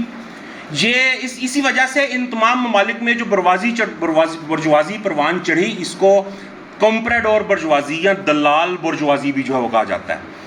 چاہے انڈیا کی برجوازی ہو، پاکستان کی برجوازی ہو، روس، ایران، چین میں جو برجوازی اس وقت پروان چڑھی، افریقن کنٹریز میں جو برجوازی، کمپراڈور برجوازی، دلال برجوازی پروان چڑھا اس کو کہا جاتا ہے. اپنی جنم کے پہلے دن سے ہی یہ جڑی ہوئی تھی سامراجی طاقت اور سامراجی سرمایہ کے ساتھ. اپنی جنم کے پہلے دن سے ہی اس کا کوئی آزادانہ کردار جو ہے وہ نہیں تھا. اور پھر اس کا جنم ہو کب رہا تھا؟ اس کا جنم ہو تب رہا تھا جب سرمایہ دارانہ نظام اپنے عروج کو گزار کے، اپنے ترقی پسندانہ عہد کو گزار کے آلریڈی اپنے زوال کے پیریڈ میں انٹر ہونا جو شروع ہو گیا تھا. یہ برجوازی ہسٹوریکلی بلیٹڈ تھی، تاریخی دیری کا شکار تھی، تاریخی تاخیر کا جو ہے وہ شکار تھی. اب اس کو ذرا ہم تھوڑا سا کنکریٹ سمجھ لیتے ہیں کہ یہ ہسٹوریکلی بلیٹڈ ہونے کا کنکریٹ مطلب کیا ہوتا ہے. مثال کے طور پہ پاکستان کے اندر ایک انڈسٹریلسٹ ہے، وہ کہے کہ جناب میں نے کار بنانے کا نا ایک کارخانہ جو ہے وہ لگانا ہے، ٹھیک ہے، اور وہ کہتا ہے کہ میں انویسٹمنٹ کروں گا اور میں کاریں بنانے کا کارخانہ لگاؤں گا. اب جب یہ انڈسٹریلسٹ اپنا کارخانہ لگا کے اپنی کار کو ڈیزائن کر کے کار بنائے گا، وہ کار جب پاکستان کی منڈی میں، عالمی منڈی میں جائے گی تو اس کو کس کے ساتھ مقابلہ کرنا پڑے گا بھلا؟ اس کو مقابلہ کرنا پڑے گا ٹویوٹا کے ساتھ جو پچھلے 125 سال سے کاریں بنا رہی ہے اور مارکیٹ میں پوری طرح قابض ہے. اس کو مقابلہ کرنا پڑے گا مرسڈیز بینز کے ساتھ جو کہ 1875 سے کاریں جو ہے وہ بنا رہے ہیں اور مارکیٹ کے اوپر جو ہے وہ قابض ہیں. اس کو مقابلہ کرنا پڑے گا جنرل موٹرز امریکہ کے ساتھ جو کہ پچھلے 100 سال سے کاریں بنا رہے ہیں، ٹیکنالوجی میں، ریسرچ میں، ایکسپیرینس میں اور مارکیٹ کے اوپر قبضے میں کہیں کہ کہیں ہے. کیا یہ سرمایہ دار، اس کا یہ صنعت کار ان جنوں کا مقابلہ کر سکتا؟ نہیں کر سکتا. لہٰذا وہ کیا کرے گا؟ وہ کہے گا کہ یار یہ اس پنگے میں پڑنے کا فائدہ ہی کوئی نہیں ہے، بہتر ہے کہ میں BMW والوں کو کہوں کہ وہ پاکستان میں آئیں، آ کے انویسٹمنٹ کریں، وہ A پارٹنر بن جائیں، میں ادھر کا لوکل B پارٹنر بن جاتا ہوں. میں ان کی یہاں پہ صنعت کو رن کروں گا، مین حصہ پروفٹ کا وہ لے جائیں، جو بھی یہاں پہ مال سیل ہوگا چھوٹا حصہ میں اپنے پاس جو رکھ لوں گا. کمپراڈور کردار، دلال کردار، ٹھیک ہے. تو یہ برجوازی ہسٹوریکلی بلیٹڈ تھی، تاریخی کمزوری، تاریخی متروکیت، تاریخی خسی پن کا جو ہے وہ شکار تھی. اور یہ جو تاریخی خسی پن تھا اس برجوازی کا، اس تاریخی خسی پن کے کارن، اس ہسٹوریکل بلیٹڈنس کے کارن، اس کمپراڈور، اس دلال کریکٹر کے کارن، یہ جو عالمی سرمایہ کے ساتھ نتھی تھی اس کے بل پہ یہ قائم تھی، اور جو سامراج کے بلبوتے پہ یہ ساری قائم ہوئی تھی، ان تمام کریکٹر کے کارن یہ برجوازی پہلے دن سے عوام کی دشمن تھی. یہ آپ دیکھیں کہ جو یورپ کی جو کلاسیکل برجوا ڈیموکریٹک ریولوشن ہوئے تھے تو وہاں کی برجوازی نے لیڈ کیا تھا وہاں کے کسانوں کو جگیرداروں کے خلاف. وہاں کی برجوازی نے لیڈ کیا تھا وہاں کے کسانوں کو جگیرداروں کے خلاف. مگر یہ جو کمپراڈور برجوازی ان ممالک میں پروان چڑھی، یہ اپنی پیدائش کے پہلے دن سے جو ہے وہ عوام کی ہر تحریک سے خوفزدہ تھی. یہ کسانوں سے خوفزدہ تھی، یہ مزدوروں سے خوفزدہ تھی، یہ انٹیلیجنشیا سے بھی جو ہے وہ خوفزدہ تھی. اور جب بھی سماج کے اندر عوام کی کوئی ہلچل ہوتی تھی تو یہ فوراً سے اپنے ملکیت اور منافعوں کے تحفظ کے لیے یہ ریاست کے پیچھے جا کے چھپ جاتی تھی. چاہے وہ ریاست جو ہے وہ کوئی جگیری ریاست ہو یا کوئی سامراجی کلونیل جو ہے طاقت ہو، یہ فوراً اس کے ساتھ جا کے کھڑی ہو جاتی تھی اور فوراً جو ہے وہ اس کے پیچھے جا کے جو ہے وہ جا کے جو چھپ جاتی تھی. اگر آپ انڈیا کی ہی پوری ہسٹری آپ جو ہے پڑھیں تو آپ کو پتہ لگے گا کہ انڈیا کی جو پوری یہاں پہ فریڈم سٹرگل کی ہسٹری رہی ہے اس میں انڈین برجوازی ہمیشہ اس کا جو ہے وہ ایک کمپرومائزنگ اور ایک سمجھوتے بازی کا جو ہے وہ کریکٹر جو ہے وہ رہا ہے انگریز سامراج کے ساتھ. کبھی بھی انہوں نے کوئی فیصلہ کن جو ہے وہ لڑائی لڑنے کی کوشش جو ہے وہ نہیں کی انگریز سامراج کے خلاف. لیکن برطانیہ کے جو برٹش برجوازی تھی انہوں نے امریکہ کی جو برٹش برجوازی تھی انہوں نے برطانوی کلونیلزم کے خلاف لڑائی لڑ کے امریکہ کی جنگ آزادی کو لیڈ جو ہے وہ کیا تھا. فرق آپ دیکھیں. مگر بیچ میں آپ ٹائم پیریڈ کو بھی دیکھیں کہ وہ 1780 کی باتیں تھیں. سرمایہ دارانہ نظام اپنے بگننگز کے اندر، اپنے روج کے اندر جو ہے وہ تھا. اور یہ جو برجوازی ہے کمپراڈور برجوازی یہ تاریخ میں تب آئی ہے جب سرمایہ داری پہلی جو ہے وہ اپنی جوانی گزار کے اب بڑھاپے کے اندر انٹر ہونے کی طرف جو ہے وہ جاری ہے. تو قصہ مختصر یہ ہے کہ اپنی اس ہسٹوریکل بلیٹڈنس کی وجہ سے ان بیکورڈ کنٹریز کے اندر کی جو یہ نام نہاد یہاں کی قومی برجوازی تھی یا اپنا کوئی بھی برجوا جمہوری جو فریضہ تھا اس کو پورا کرنے سے جو ہے وہ قاصر تھی. اور اگر ہم ڈسکشن کو آگے تھوڑا اسپیسیفک کریں اور ہم رشیا کے اوپر جو ہے وہ چلے جائیں جہاں پہ ڈسکشن ساری اوریجنیٹ ہوئی اور ساری تھیوریز وہاں پہ جو بایاں بازو تھا اس کے اندر ان کا جنم جو ہے ہوا. تو اگر ہم رشیا کے اوپر بات کریں تو 1870-80 کی دہائی کا اگر ہم رشیا کو دیکھیں تو رشیا ایک بہت بیکورڈ جو ہے وہ کنٹری تھا اور جگیردارانہ ملک تھا اور جگیری ملکیت اور جگیردارانہ پیداواری رشتے تھے اور اس کے اوپر جو ہے وہ زار شاہی کی شکل میں ایک انتہائی رجتی اور مطلق العنان قسم کی بادشاہت جو ہے وہ مسلط تھی. مگر دوسری طرف جو ہے اگر آپ یورپ میں دیکھیں تو فرانس ایک بڑا ایڈوانسڈ برجوا کنٹری جو ہے بن چکا تھا, پوری دنیا پہ کولونیل امپائر بھی اپنی کھڑی کر رہا تھا. برطانیہ تو خیر بہت آگے تھا اس معاملے میں, مگر 1870 کی دہائی کے اندر جو ہے وہ جرمن ری یونیفیکیشن کے نتیجے کے اندر جو ہے وہ جرمنی کے اندر بھی جو ہے وہ برجوا ڈیموکریٹک ریولوشن وہاں کا کمپلیٹ ہوا اور جرمنی بھی جو ہے متحد ہو کے ایک ماڈرن برجوا کنٹری جو ہے بن گیا. اور تب جو روس کی جو مطلق العنان بادشاہت تھی اور روس کی جگیردار اشرافیہ کے کچھ حصوں کو یہ خوف محسوس ہونا شروع ہوا کہ اگر یہ برطانیہ, فرانس اور جرمنی یہ تو بہت آگے چلے گئے ہیں اور ہم تو بہت پیچھے جو ہے وہ رہ گئے ہیں, اور اگر یہ سلسلہ ایسے ہی جو چلتا رہا تو یہ تو پھر ہمارے اوپر چڑھ دوڑیں گے اور روس کے اوپر اپنی اپنی کالونیز بنا لیں گے, قبضہ جو وہ کر لیں گے. تو اگر ہم نے ان کے ساتھ کو کمپیٹ کرنا ہے, اپنے آپ کو ان سے جو بچانا ہے, تو ہمیں جو ہے وہ روس کو کچھ ماڈرنائز جو ہے کرنا پڑے گا. لہٰذا 1880 کی دہائی کے اندر روس کی بادشاہت نے یہ فیصلہ کیا کہ ہم جو ہے وہ روس کے اندر جو ہے وہ انڈسٹریلائز کرنے کی طرف جو ہے وہ جائیں گے. اور انہوں نے ظاہری بات ہے انہوں نے جو فوجی نقطہ نظر سے سنتوں کو وہاں پہ جو ہے وہ پروان چڑھانا شروع کیا. جہاز سازی کی صنعت جو ہے وہ ہو گئی, لوہے کی صنعت جو ہے وہ ہو گئی, اسلحہ سازی کی صنعت جو ہے وہ ہو گئی. اور یہ بیسیکلی یہ جو اسٹیٹ لیڈ انڈسٹریلائزیشن تھی رشیا کے اندر 1880s میں, جو کہ زار شاہی گورنمنٹ خود جو ہے وہ کروا رہی تھی اپنے فوجی تحفظ کی ضروریات کے تحت, اسی انڈسٹریلائزیشن کے نتیجے کے اندر رشیا میں 1880s کے اندر جو ہے وہ برجوا طبقہ بھی پیدا ہونا جو ہے وہ شروع ہوا. اور اس میں سے بہت ساری صنعتیں جو تھیں وہ روس کے اپنے سرمایہ سے نہیں لگ رہی تھیں, بلکہ بہت ساری صنعتیں لگانے کے لیے جو روس کے سرمایہ دار تھے یا بذات خود زار شاہی کی حکومت تھی وہ برطانوی اور فرینچ بینکوں سے جو ہے وہ قرضے جو اٹھا رہی تھی. یعنی کہ یہ ساری صنعت کاری ڈپینڈنٹ تھی برطانوی اور فرینچ عالمی سرمایہ کے جو ہے اوپر. لیکن اس سارے پروسیس کے اندر جو ہے وہ روس کے, آپ یہ سمجھ لیں کہ روس ایک بہت بڑا سمندر تھا جگیرداری کا, مگر اس جگیرداری کے سمندر میں بڑے شہروں کے اندر ماسکو, کازان, سینٹ پیٹرزبرگ وغیرہ بڑے شہروں کے اندر آپ کو سرمایہ داری کے آپ کو پاکٹس بننا شروع ہوتے ہوئے نظر آتے ہیں. ٹھیک ہے, سرمایہ داری کے آپ کو جزیرے ابھرنا شروع ہوتے ہوئے نظر آتے ہیں 1880 کی دہائی کے اندر. اور آپ اچھی طرح جانتے ہیں کہ جہاں سرمایہ داری آتی ہے تو وہاں پہ صرف سرمایہ داری نہیں آتا. سرمایہ داری آتی ہے تو صرف سرمایہ داری نہیں آتا, سرمایہ دار کے ساتھ اور کون آتا ہے سرمایہ داری میں؟ پرولتاریہ, اس کا گورکن, محنت کش طبقہ. تو اسی طرح جہاں 1880 کی دہائی میں اس پروسیس کے تحت روس کی برجوازی کا جنم ہوا تو ساتھ روس کے محنت کش طبقے, روس کے پرولتاریہ کا بھی جنم ہوا. اب یہاں پہ ایک بڑا دلچسپ فنومینا ہمارے سامنے آتا ہے جس کو بعد میں ٹروٹسکی نے پہلی دفعہ اس کو تھیوریٹائز کیا, جس کو in even and combined development کہتے ہیں, ناہموار اور مشترکہ ترقی. کیا ہوتی ہے یہ ناہموار اور مشترکہ ترقی؟ میرے پاس ٹائم بہت شارٹ ہے لیکن مختصر الفاظ کے اندر, جب بھی ایک پسماندہ سماج اور ایک ایڈوانس سماج دونوں کا آمنا سامنا ہوتا ہے, دونوں کا ٹاکرا ہوتا ہے, تو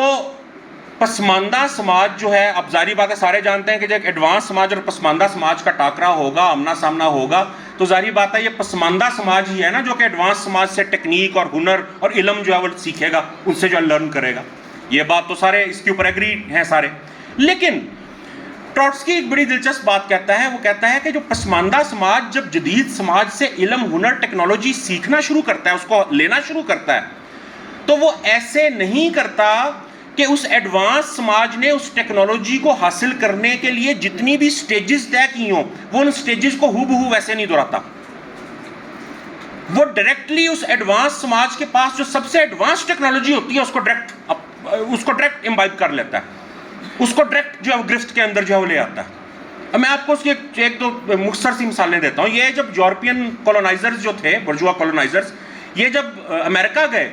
تو آگے تو وہاں پہ ریڈ انڈین قبائل تھے, وہ تو بہت پسماندہ تھے, وہ تلوار اور بھالے استعمال کرتے تھے, وہ لوہے کا کام نہیں جانتے تھے, دانتکاری نہیں جانتے تھے. ان کے تلوار, ان کے بھالوں میں, ان کے کلہاڑوں میں, ان کے تیروں کے اندر ابھی تک پتھر کے پھل جو ہے وہ استعمال جو ہے وہ ہوتے تھے.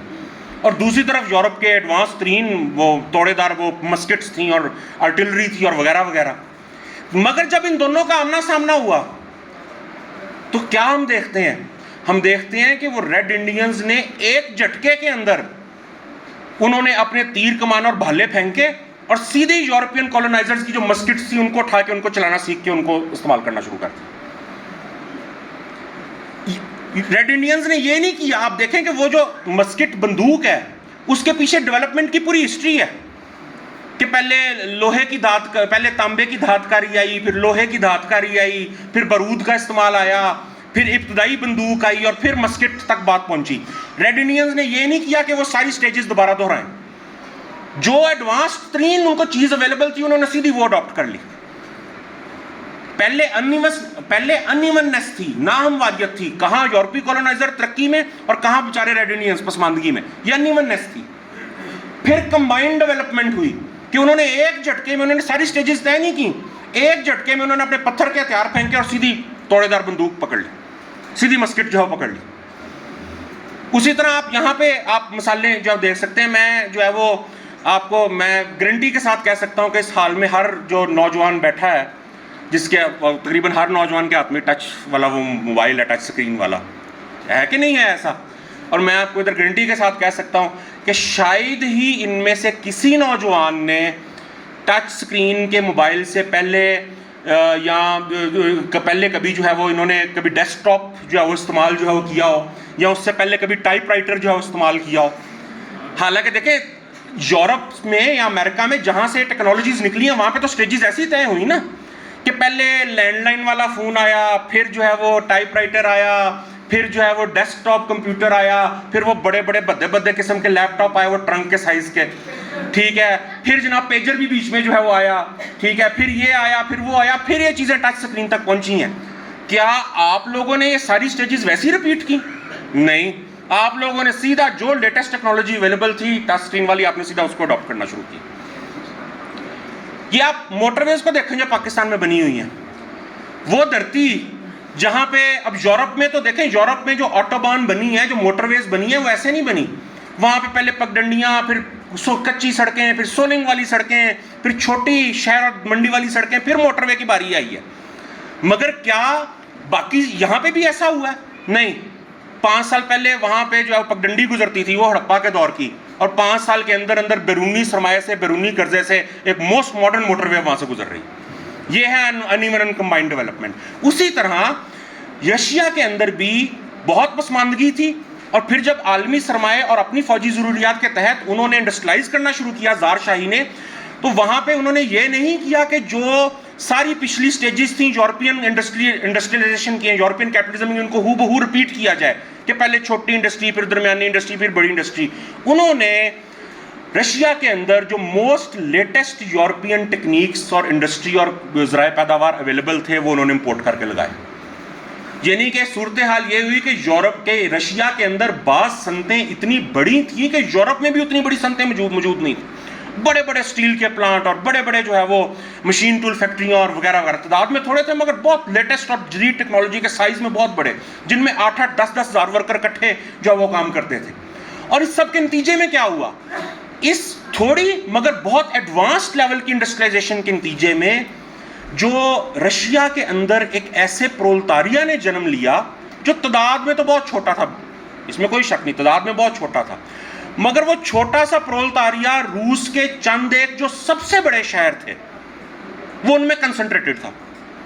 ان میں اکٹھا تھا، پیٹروگراڈ میں، پیٹرزبرگ میں اکٹھا تھا، ماسکو میں اکٹھا تھا، جو ہے وہ یورلز کے بڑے شہروں کے اندر اکٹھا تھا وغیرہ، چند ایک بڑے شہروں میں اکٹھا تھا. اور ان بڑے شہروں کے اندر بڑی بڑی سنتوں میں، چھوٹی چھوٹی سنتوں میں نہیں، بڑی بڑی 8-8 10-10 ہزار ورکرز کی سنتوں میں جو اکٹھا تھا، اور موسٹ ماڈرن ٹیکنالوجی کے اوپر جو ہے وہ کام جو ہے وہ کر رہا تھا. یہ بڑی امپورٹنٹ چینجز یہ 1880s اور 1890s کے ٹائم میں رشیا میں ہمیں یہ سب کچھ جو ہوتا ہوا نظر آتا ہے. اور رشین بورژوازی ہسٹوریکلی بلیٹڈ تھی، اس کا وہی کمپراڈور جو ہے وہ کریکٹر تھا. ایک طرف وہ زار شاہی کے ساتھ جڑی ہوئی تھی، جگیردار اشرافیہ کے ساتھ جڑی ہوئی تھی، دوسری طرف وہ عالمی سرمایہ کے ساتھ جڑی ہوئی تھی. تاریخ میں بڑی دیر سے آئی تھی، کوئی ترقی پسندانہ کردار ادا جو ہے وہ نہیں کر سکتی تھی. تو ایسی کیفیت کے اندر، اور روس ایک بڑا پسماندہ ملک تھا، وہاں پہ جگیردارانہ رشتوں کا بھی مسئلہ تھا، چرچ کا بھی مسئلہ تھا، وہاں پہ قومی مسئلہ بھی جو ہے وہ تھا. وہ تمام مسائل موجود تھے جو کہ قومی جمہوری انقلاب نے پورے کرنے تھے، مگر وہ ابھی تک ویسے کہ چونکہ وہاں پہ نہیں ہوا تھا تو وہاں پہ ویسے کے ویسے جو ہے سلگ رہے تھے. اب ایسی کیفیت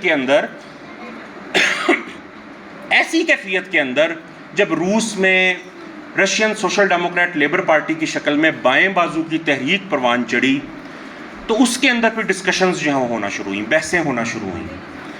اور بحثیں یہ تھیں کہ جناب اب Russian social Democrat labour party کے اندر جو اوور آل ایک اوپینین تھا، ٹھیک ہے، وہ سارے اس بات کو سمجھتے تھے، جس میں لینن بھی، ٹروٹسکی بھی، منشک بھی، سارے اس چیز کو سمجھتے تھے کہ روس کے اندر جو ہے وہ برجوا جمہوری انقلاب نہیں ہوا، اور روس کے اندر جو برجوا جمہوری انقلاب کے تاریخی فرائض ہیں وہ ادا نہیں ہوئے، اور یہ فرائض ادا کرنا ضروری ہیں. یہ فرائض ادا کرنا ضروری ہیں. جگیرداری کا خاتمہ، بادشاہت کا جو خاتمہ، ریاست کی مذہب سے علیحدگی، ماڈرن انفراسٹرکچر اور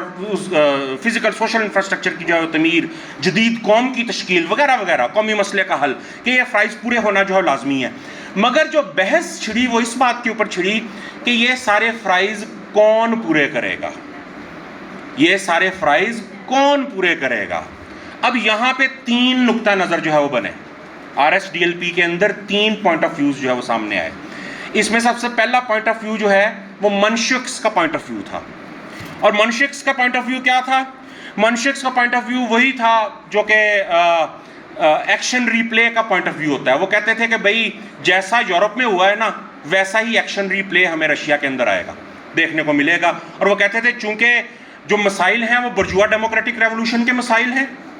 جو مسائل ہیں وہ برجوا ڈیموکریٹک ریولوشن کے مسائل ہیں، اور لہٰذا جو آنے والا انقلاب ہے اس کی نوعیت بھی برجوا ڈیموکریٹک ہوگی، ٹھیک ہے. لہٰذا اس انقلاب کو لیڈ بھی روس کی برجوازی ہی کرے گی، اور روس کی برجوازی کو ہی اسے لیڈ کرنا چاہیے. اور جو پرولتاریہ کی پارٹیاں ہیں ان کا کام زیادہ سے زیادہ یہ ہے کہ وہ برجوازی کی بی ٹیم بن کے چلیں ان کے پیچھے. یہ منشکس کا کریکٹر جو تھا. اور یاد رکھیں کلاسیکل 2 اسٹیجزم ہے. آگے جا کے ہم دیکھیں گے کہ اسٹالن کیسے اس منشک تھیوری کو پک کرتا ہے 2 اسٹیج تھیوری کی شکل کے اندر. جو دوسرا پوائنٹ آف ویو تھا وہ لینن اور بولشوکس کا تھا، جس کو بیسیکلی جو ہے وہ لینن نے جو ہے وہ ڈیولپ جو کیا تھا. اور 1901-2 سے لے کے فروری 1917 تک لینن کا یہی جو ہے موقف جو ہے وہ رہا. اور لینن اس کو جو ہے وہ revolutionary democratic dictatorship of proletariat and peasantry, پرولتاریہ اور کسانوں کی انقلابی جمہوری آمریت کے نام سے جو ہے وہ اس کو ڈسکرائب جو ہے وہ کرتا تھا. اور لینن ایک بات پہ بالکل ڈس ایگریمنٹ میں تھا منشکس کے ساتھ، اس پہ ہم بالکل کلیئر ہو جائیں، ٹھیک ہے. اچھا، سب سے پہلے تو ایک بات ہم واضح یہ کریں کہ لینن بھی یہی سمجھتا تھا، فروری 1917 تک لینن بھی یہی سمجھتا تھا کہ جو ریولوشن، جو کمنگ ریولوشن ہے وہ ایک برجوا ڈیموکریٹک ریولوشن ہوگا، وہ ایک برجوا جمہوری انقلاب ہوگا، اور اس کا مین کام بھی برجوا جمہوری فریضے پورے کرنا ہوگا. فروری 1917 تک لینن کی بھی یہی جو پوزیشن تھی. مگر اس کے بعد وہ منشک سے مکمل ڈس ایگریمنٹ کے اندر تھا. وہ بالکل درست طور پہ وہ یہ سمجھتا تھا کہ جو روس کی برجوازی ہے یہ فارغ ہے، یہ خسی ہے، یہ دلال ہے، یہ کمپراڈور ہے. وہ کہتا تھا کہ ریولوشن کے فریضے تو برجوا ڈیموکریٹک ہیں، ریولوشن ہوگا تو برجوا ڈیموکریٹک، مگر رشین برجوازی اتنی دلال ہے، اتنی خسی ہے کہ یہ اس کو لیڈ نہیں کر سکتی. یہ اس کو لیڈ نہیں کر سکتی، بلکہ یہ اس ریولوشن کے اگینسٹ کھڑی ہوگی، یہ کسانوں کے اگینسٹ کھڑی ہوگی، یہ بادشاہ کے گود میں جو ہے بیٹھی ہوگی، یہ رشین برجوازی اس برجوا ڈیموکریٹک ریولوشن کو جو ہے وہ لیڈ جو نہیں کر سکتی۔ تو پھر لینن کے بقول کون اس کو لیڈ کر سکتا ہے؟ لینن کہتا تھا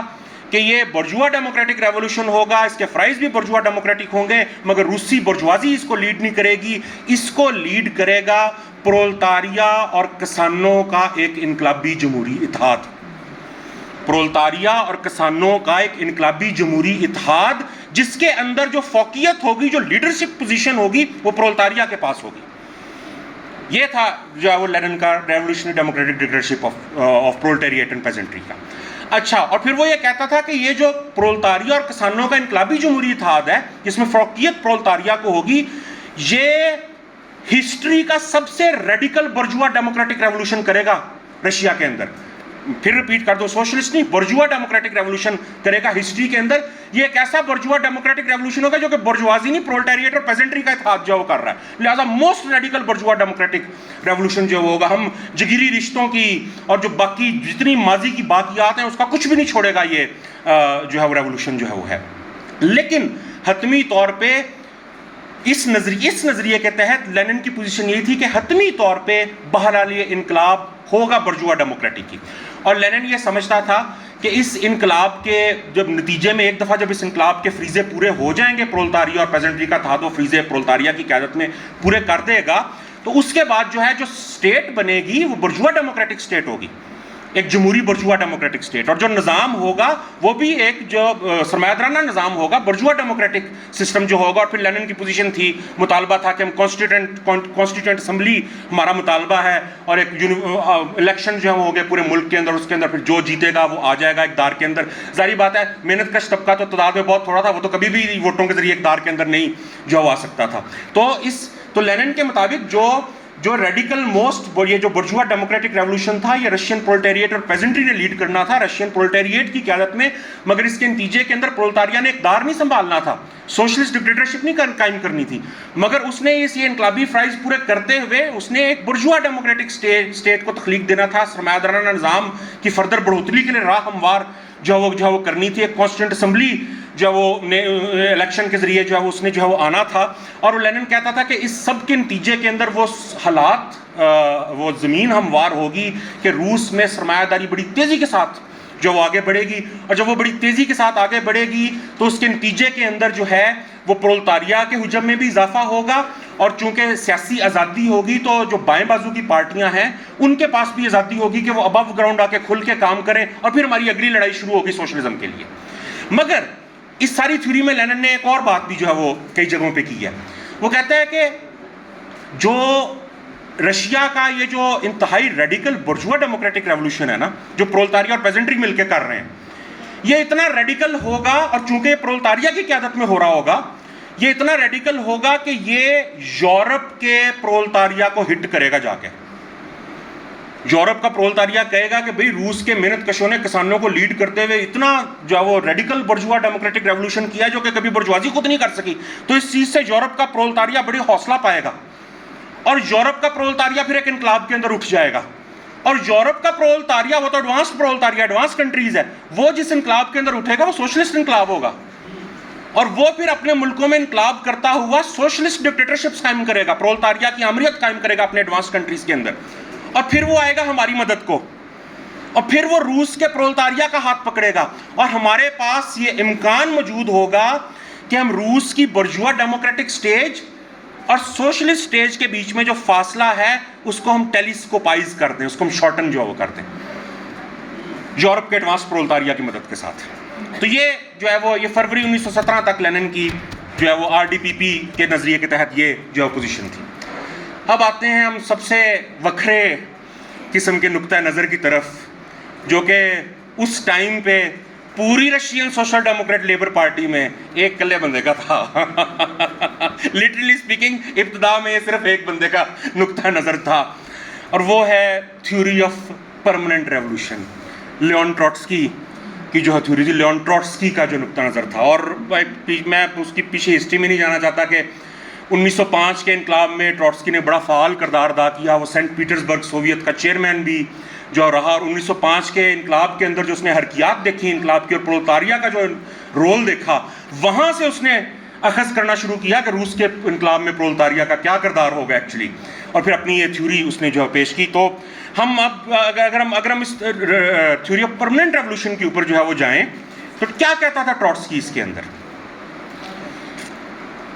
ٹروٹسکی اس بات پہ بالکل جو ہے وہ متفق تھا کہ برجوا ڈیموکریٹک فرائز پورے ہونے والے پڑے ہیں روس کے اندر. ٹروٹسکی اس بات پہ بھی بالکل جو ہے وہ کلیئر تھا کہ رشین برجوازی کسی قسم کا کوئی پروگریسو رول نہیں جو ہے پلے جو ہے وہ کر سکتی. ٹھیک ہے, ٹروٹسکی اس بات پہ بھی بالکل کلیئر تھا, یہاں تک اس کا لینن کے ساتھ اتفاق تھا بالکل, کہ جو روس کے اندر جو برجوا ڈیموکریٹک ریولوشن کے فریزے ہیں وہ پرولتاریا اور کسانوں کا ایک اتحاد ہی پورے کر سکتا ہے, جس میں پرولتاریا کو ایک لیڈنگ پوزیشن جو ہے وہ حاصل ہو. مگر اس کے بعد لینن اور ٹروٹسکی کی پھر جو تناظر کی لائنیں ہیں وہ سیپریٹ ہونا شروع ہو جاتی تھیں. جہاں لینن برجوا ڈیموکریٹک سٹیج تک ہی رک جاتا تھا, برجوا ڈیموکریٹک جو ہے فرائز کی تکمیل تک ہی رک جاتا تھا, وہاں پہ ٹروٹسکی چیزوں کو آگے لے کر جو چلتا تھا. وہ کہتا تھا کہ آپ یہ دیکھیں کہ کسانوں کو لیڈ کرتے ہوئے پرولتاریا برجوا جمہوری انقلاب برپا کر رہا ہے, اور ایک کسانوں کو لیڈ کرتے ہوئے جو پرولتاریا برجوا جمہوری انقلاب برپا کر رہا ہے, یہ ہاتھوں میں رائفلیں لے کے کر رہا ہے, یہ مسلح یہ وہ عام وہ ٹریڈ یونین والا پرولتاریا نہیں ہے, یہ انقلاب کے اوپر اترا ہوا پرولتاریا ہے, مسلح ملیشیا کے ساتھ, ہاتھوں میں ہتھیاروں کے ساتھ, مسلح پرولتاریا بطور طبقہ مسلح ہو کے کسانوں کو لیڈ کرتے ہوئے برجوا جمہوری انقلاب کے فرائض جو ہے پورے کر رہا ہے. جگیرداری کی اینٹ سینٹ جو ہے وہ بجا رہا ہے, جو زار شاہی ہے اس کی اینٹ سینٹ جو ہے وہ بجا رہا ہے, چرچ کی اینٹ سینٹ جو ہے بجا رہا ہے. ایسا ریڈیکل برجوا جمہوری انقلاب کر رہا ہے جو کہ پہلے ہسٹری میں کبھی برجوازی نے خود نہیں کیا, یہ مسلح لیڈنگ پرولتاریا جو ہے. اور پھر وہ آگے بڑی معصومیت سے سوال کہتا ہے, وہ کہتا ہے کہ آپ کا کیا خیال ہے کہ مسلح پرولتاری طبقہ کسانوں کو لیڈ کرتے ہوئے یہ سارے فرائض سر انجام دے گا, زار شار سب کو اڑا اڑو کے رکھ دے گا, اس کے بعد وہ چپ کر کے اپنی رائفلیں جو ہیں وہ ایک سائڈ پہ رکھے گا, اپنی یونینز اور اپنی تنظیموں کو خود رضاکارانہ طور پہ توڑ دے گا, اور چپ کر کے فیکٹری گیٹوں کے سامنے جھک کے کھڑا ہو جائے گا, ہم آ گئے ہیں 12 گھنٹے ڈیوٹی کرنے کے لیے. وہ کہتا تھا کبھی آپ سمجھتے ہیں کہ ایسا ہوگا؟ نہیں ہو سکتا ایسے, نہیں ہو سکتا ایسے.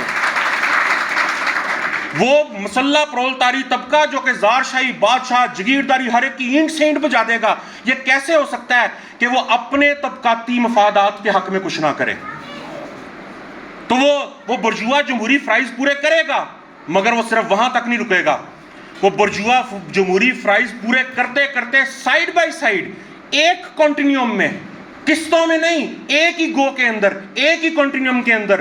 وہ برجوا نجی ملکیت کے اوپر ہاتھ ڈالنا شروع کر دے گا. وہ برجوا پیداواری رشتوں کے اوپر بھی اپنا پنجہ جمانا جو شروع کر دے گا. وہ فیکٹریوں کو نیشنلائز کرنا شروع کر دے گا, وہ بینکوں کو نیشنلائز شروع کرنا جو ہے کر دے گا.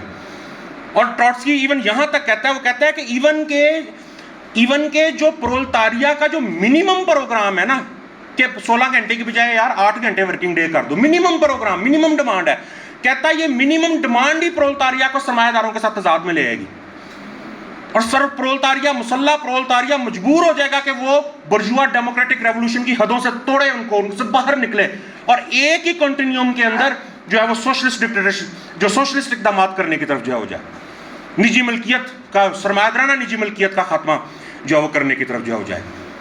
تو یہ قسطوں میں نہیں ہوگا, یہ ایسے نہیں ہوگا کہ پہلے برجوا ڈیموکریٹک سٹیج ہو گئی, پھر 100 سال سرمایہ داری چلے گی, تو پھر یہ ہوگا وہ ہوگا, پھر سوشلزم کی بات کریں گے. یہ ایک کنٹینیوم میں ہوگا. وہ مسلح پرولتاریا پیزنٹی کو لیڈ کرتا ہے, برجوا ڈیموکریٹک فرائض پورے کرے گا, اور ساتھ ہی وہ سوشلسٹ اقدامات بھی اٹھانا شروع کر دے گا. وہ کمپیل ہو جائے گا یہ کرنے کے اوپر, وہ کمپیل ہو جائے گا یہ کرنے کے اوپر. اور ان معنوں میں ٹروٹسکی کہتا تھا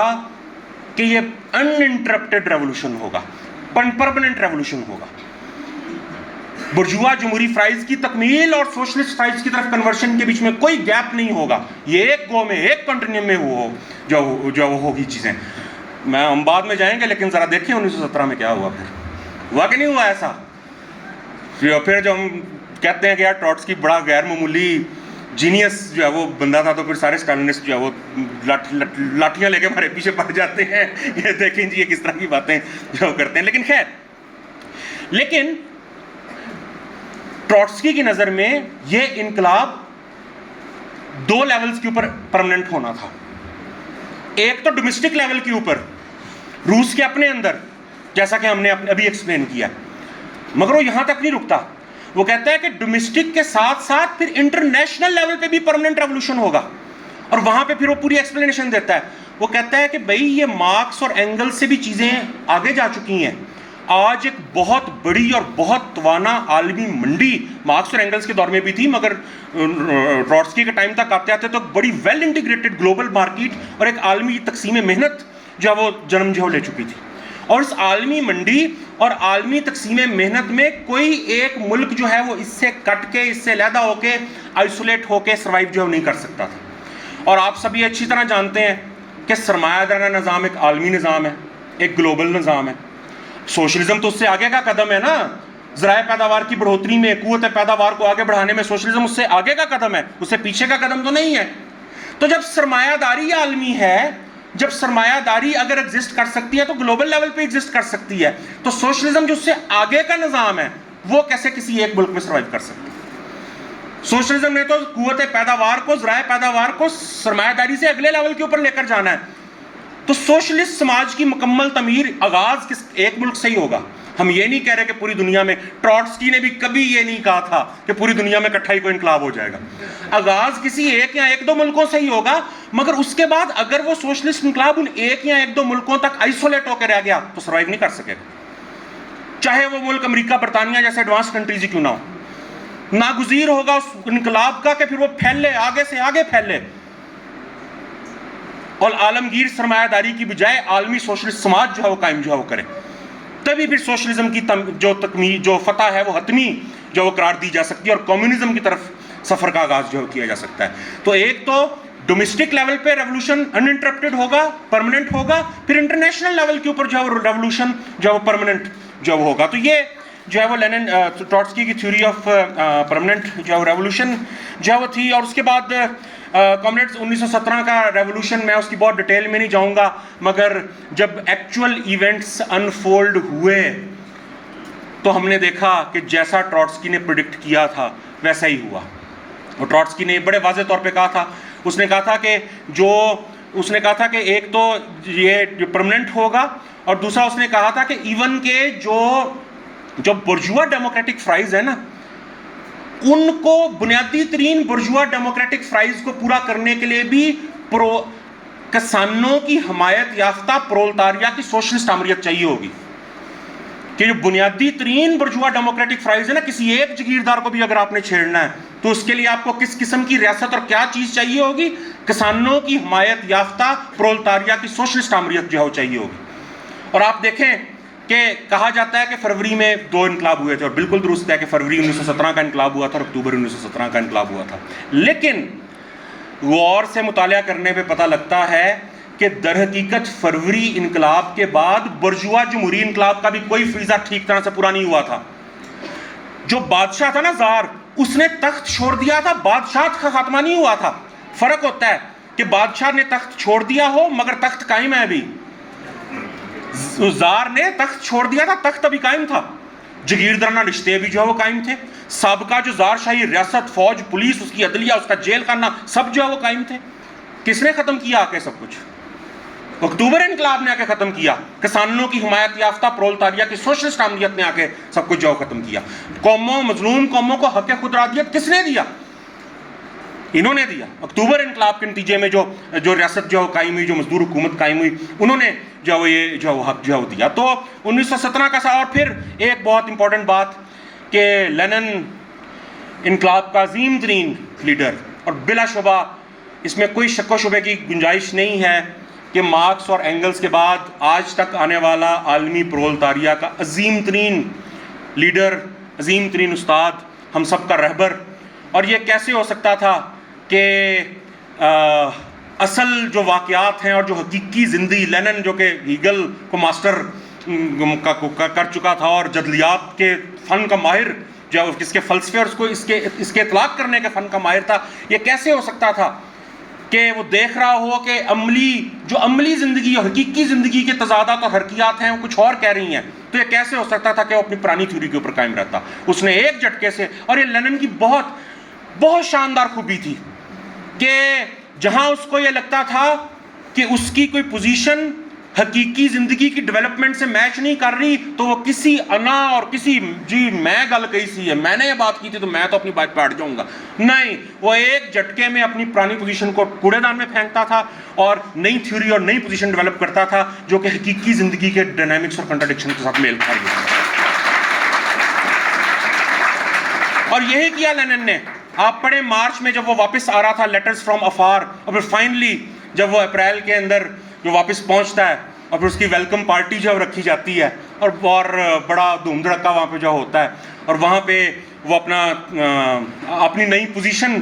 پیش کرتا ہے، مشہور زمانہ اپریل تھیسس، جس کے اندر وہ کہتا ہے کہ بھائی خوش ہونے کی ضرورت نہیں ہے، یہاں پہ کوئی انقلاب جو ہے نا بس ابھی سٹارٹ ہوا ہے، اور نو کانفیڈنس ان دا پروویژنل گورنمنٹ، یہ جو نام نہاد عبوری حکومت ہے بالکل ہم اس کو جو ہے وہ رد جو وہ کرتے ہیں، اور پھر وہ پرولتاریا کے اقتدار میں آنے کی بات جو ہے وہ کرتا ہے، اور یہ وہی نتائج تھے، اور کہتا ہے کہ پرولتاری حکومت آ کے ہی جو ہے وہ چیزوں کو آگے لے کر جا سکتی ہے اور سارے فریضے جو پورے جو کر سکتی ہے، اور یہ وہی نتائج تھے جو کہ ٹروٹسکی نے اپنی تھیوری آف پرماننٹ ریولوشن سے اخذ کیے تھے۔ اور جب اپریل تھیسس لینن جو ہے وہ پیش جو ہے وہ کرتا ہے، تو بہت سارے اس کے پرانے کولیگز جو ابھی تک لینن کی پرانی تھیوری کے اوپر پھنسے ہوئے تھے، انقلابی جمہوریہ عملیت والی تھیوری کے اوپر، وہ گھبرا گئے، انہوں نے طنزاً کہنا شروع کر دیا کہ لینن تو ٹروٹسکائٹ ہو گیا ہے۔ یہ ان کے آن ریکارڈ سٹیٹمنٹس، انہوں نے کہا لینن تو ٹروٹسکائٹ جو ہو گیا، لیکن لینن نے اپنی پوزیشن وہاں پہ ٹوٹلی چینج کی۔ اپریل تھیسس کے اندر ہمیں جو ہے نظر جو آتا ہے، اور پھر انہی بنیادوں کے اوپر لینن اور ٹروٹسکی نے نظریاتی اور سیاسی طور پہ یکجان ہو کے، متحد ہو کے، یکمٹ ہو کے ان دونوں عظیم قائدین نے اکتوبر انقلاب کی جو ہے وہ قیادت جو ہے وہ کی۔ اور 1918 کے اندر لینن نے باقاعدہ طور پہ یہ آپ کہہ لیں کہ ایک طرح کا انہوں نے ایک ڈرافٹ ڈاکومنٹس لینن نے ایشو جو ہے وہ کروائے، جس کے اندر باقاعدہ اس نے مینشن کروایا کہ وہ جو ریولوشنری ڈیموکریٹک ڈکٹیٹرشپ والا پرانی تھیوری تھی نا، وہ obsolete ہو چکی ہے، وہ تاریخ کے کوڑے دان میں جا چکی ہے، آج کوئی اس تھیوری کا نام نہ لے، آج اس تھیوری کا نام لینے کا مطلب چیزوں کو پیچھے دھکیلنے کی کوشش کرنا ہے۔ اور وہ واضح طور پہ کہتا ہے کہ جو 1917 کا جو رشین انقلاب تھا، جو اکتوبر 1917 کا رشین انقلاب تھا، وہ پرولتاریا کی سوشلسٹ آمریت تھی، کسانوں کی حمایت سے قائم پرولتاریا کی سوشلسٹ آمریت تھی۔ ایون کہ وہ یہاں تک کہتا ہے کہ فروری کے اندر بھی یہ سب کچھ ہو سکتا تھا، مگر صرف اس وجہ سے نہیں ہو سکا کہ پرولتاریا ابھی اتنا شعور یافتہ یا اور منظم نہیں تھا، ورنہ مٹیریلی مادی اگر تقاضوں کے حوالے سے دیکھیں تو فروری کے اندر بھی یہ سب کچھ کرنا جو ہے ممکن تھا۔ تو یہ جو ہے لینن اور ٹروٹسکی بالکل ایک، ٹروٹسکی پہلی سے اپنی تھیوری کے ذریعے اور لینن پھر 1917 کے اندر جو ہے وہ حالات سے اپنی پوزیشن کو چینج کرتے ہوئے بالکل یکجان ہو کے پھر انہوں نے 1917 کے انقلاب کی جو ہے وہ قیادت جو کی۔ اور پھر کامریڈز، جیسا کہ ہم نے کہا تھا کہ جو مارکسزم ہے وہ ہم اکثر یہ بات جو ہے وہ کہتے ہیں کہ مارکسزم جو ہے وہ اپنے اختتام یا اپنے انت میں نہیں، اپنے آغاز میں انٹرنیشنلزم ہے۔ اب ذرا یاد کریں کہ مارکس اور اینگلز نے پہلے کوئی جرمنی، برطانیہ، فرانس کی کوئی مزدوروں کی پارٹی نہیں بنائی تھی، انہوں نے پہلی پارٹی جو تخلیق کی تھی وہ فرسٹ انٹرنیشنل جو ہے وہ تخلیق جو ہے جو پہلی پارٹی بنائی تھی وہ عالمگیر پارٹی بنائی تھی محنت کشوں کی، بین الاقوامی پارٹی جو بنائی تھی محنت کشوں کی۔ اور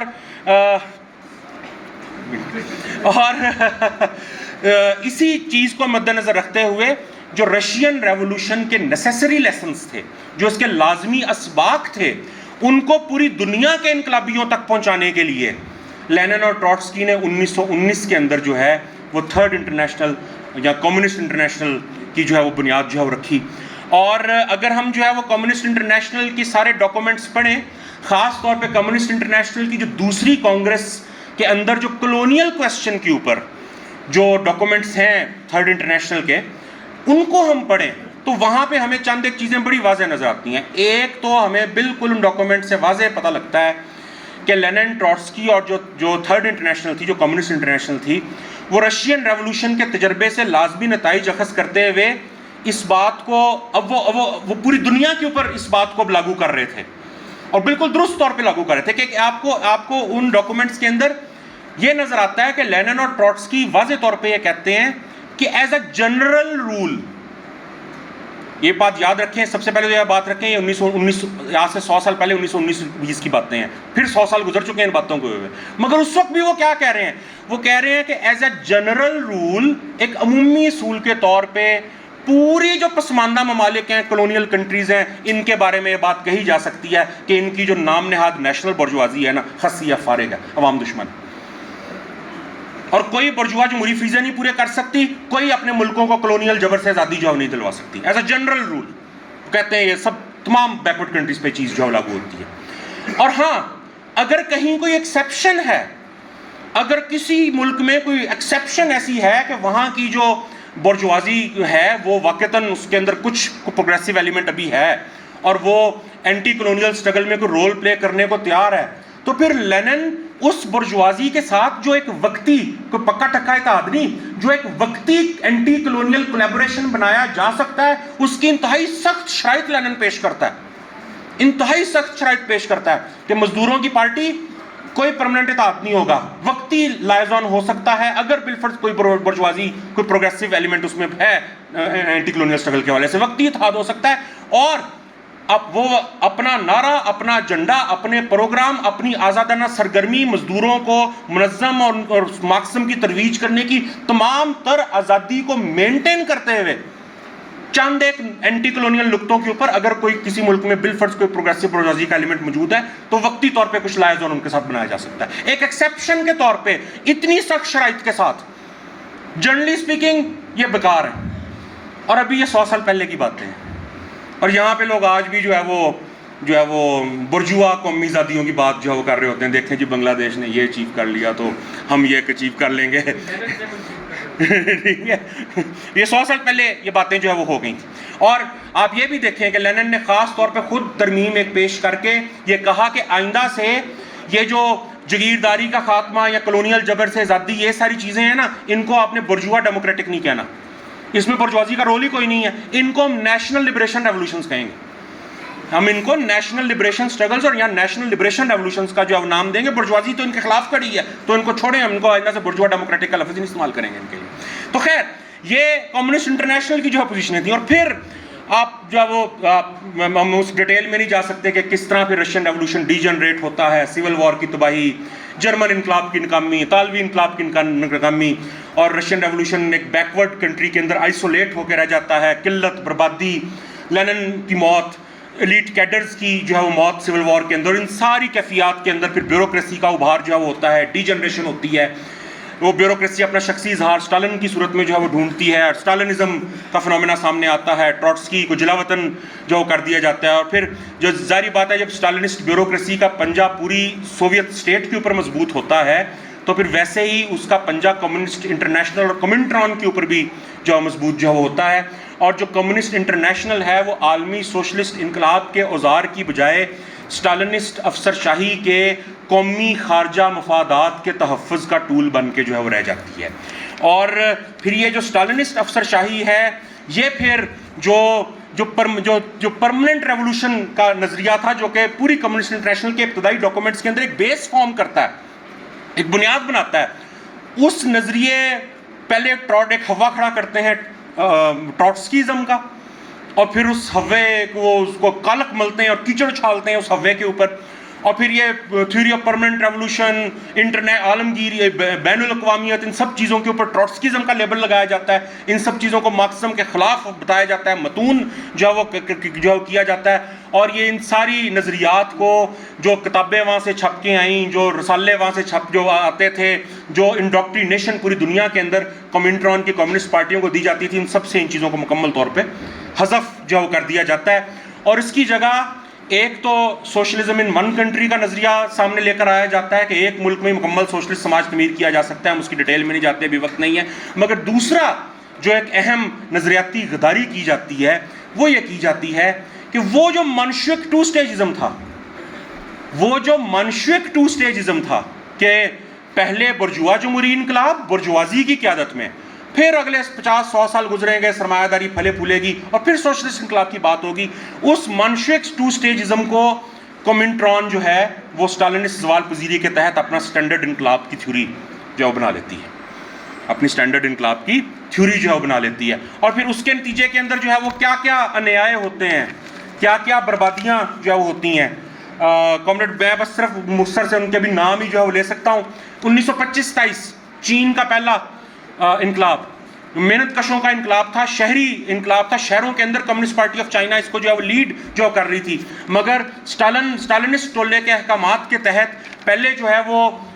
جو کمیونسٹ پارٹی آف چائنا تھی اس کو 2 اسٹیج تھیوری کے تحت پہلے کومنتانگ کے انڈر کیا گیا، پہلے اس کو کومنتانگ کے انڈر کیا گیا کہ جناب ابھی تو برجوا جمہوری انقلاب کی جو اسٹیج ہے، بعد میں سوشلزم کی بات کریں گے۔ پھر کومنتانگ سے جب مار پڑی، کومنتانگ نے شنگھائی میں قتل و غارت کر کے ذبح کر کے رکھ دیا کمیونسٹوں کو وہاں پہ، محنت کشوں کو وہاں پہ، تب بھی سبق نہیں سیکھا۔ تب پھر کومنتانگ کا ایک ترقی پسند بائیں بازو کا دڑا ڈھونڈ لیا گیا ووہان گورنمنٹ کی صورت میں، اور کمیونسٹوں کو اس کے تابع جو ہے وہ کر دیا گیا 2 اسٹیج تھیوری کے تحت۔ پھر وہاں سے مار پڑی، وہاں پہ کمیونسٹ جو ذبح ہوئے، شہروں کے اندر پرولتاریا کے اندر پوری سی پی سی کی جو جڑیں تھیں، جو پوری کمیونسٹ تحریک تھی، وہ بالکل غارت ہو کے رہ گئی ان پالیسیوں کے نتیجے میں، اور پھر وہ کسانوں اور پھر ماؤ پھر کسانوں کی طرف جو نکل گیا، اور پھر وہ پورا ریولوشن جو تھا وہ ایک کسان مسلح جدوجہد کی سمت جو ہے وہ چلا گیا۔ اسی طرح جو ہے وہ اگر ہم 1930 کے دہائی کی اسپین کی جو ہے وہ بات جو ہے وہ کریں، میں کہتا ہوں کہ کیا شاندار وہ انقلاب تھا، اور کیا جرت کی داستانیں اسپانیہ کے محنت کشوں نے، مردوں عورتوں نے جو ہے وہ کسانوں نے، نوجوانوں نے وہاں پہ جو ہے رقم کی، اور اس پورے انقلاب کو برباد کرایا گیا کہ نہیں ابھی ہمارا اصل مسئلہ فرانکو کی فاشزم ہے، ابھی ہمارا اصل مسئلہ فرانکو کا فاشزم کا مقابلہ کرنا ہے، لہٰذا پہلے مرحلے میں ہم ہسپانوی برجوازی کے بی ٹیم بنیں گے، ہسپانوی برجوازی کی بی ٹیم بنیں گے اور فرانکو کے فاشزم کا خاتمہ کریں گے۔ ایک دفعہ جب فرانکو کے فاشزم کا خاتمہ ہو جائے گا نا، پھر بعد میں دیکھیں گے سوشلزم کا کیا کرنا ہے کیا نہیں کرنا۔ ابھی اگر ہم نے سوشلسٹ نعرے دیے تو ہسپانوی برجوازی ہم سے ناراض ہو جائے گی، اور فرانکو کے خلاف جو اینٹی فاشسٹ پاپولر فرنٹ جدوجہد ہے نا، اس کو ڈیمیج جو ہوگا۔ کیا بکواس تھی یہ! در حقیقت اسٹالن کیا کرنے کی کوشش کر رہا تھا، وہ در حقیقت کمیونسٹوں کو اسپین میں ان کو محدود کر کے برطانوی اور فرینچ سامراج کی نظر میں گڈ بوائے بننے کے چکروں میں تھا۔ بیسیکلی وہ فرینچ وہ لندن اور پیرس کو دکھا رہا تھا کہ دیکھو میں کتنا گڈ بوائے ہوں، ہماری حکومت کو کچھ نہ کہو، ہمیں تسلیم کر لو، ہم آپ کے ملکوں میں کچھ نہیں کرتے، آپ ہمیں یہاں پہ ایشی اور حکومت جو کرنے دیں۔ ان کی نظروں میں گڈ بوائے بننے کے لیے 2 اسٹیجزم کے تحت کہ پہلے اینٹی فاشسٹ اسٹرگل ہوگی، اس میں ہم نے برجوازی کو ناراض نہیں کرنا، بعد میں سوشلزم کی بات دیکھیں گے، پورا اسپین کا ریولوشن جو ہے وہ تباہ جو ہے انہوں نے جو کیا۔ اسی طرح جو ہے وہ بہت سارے ایسے جو ہے وہ مثالیں آپ جو ہے وہ انڈونیشیا کی مثال ہے ہمارے سامنے 1960s کے اندر، سوویت یونین کے باہر دنیا کی سب سے بڑی کمیونسٹ پارٹی تھی PKI، communist party of Indonesia جو تھی وہ سوویت یونین کے باہر۔ کامریڈ میری ریکویسٹ ہے کہ مجھے صرف 5 منٹ اور جو ہے وہ اگر آپ دے دیں تو بڑی مہربانی ہوگی۔ تو جو ہے وہ سب سے بڑی جو کمیونسٹ پارٹی تھی PKI، communist party of Indonesia, اور 1000 موقع تھے کمیونسٹ پارٹی آف انڈونیشیا کے پاس اقتدار پہ قبضہ کرنے کے اور مزدور آمریت قائم کرنے کے، ایک مزدور ریاست تعمیر کرنے کے، مگر نہیں،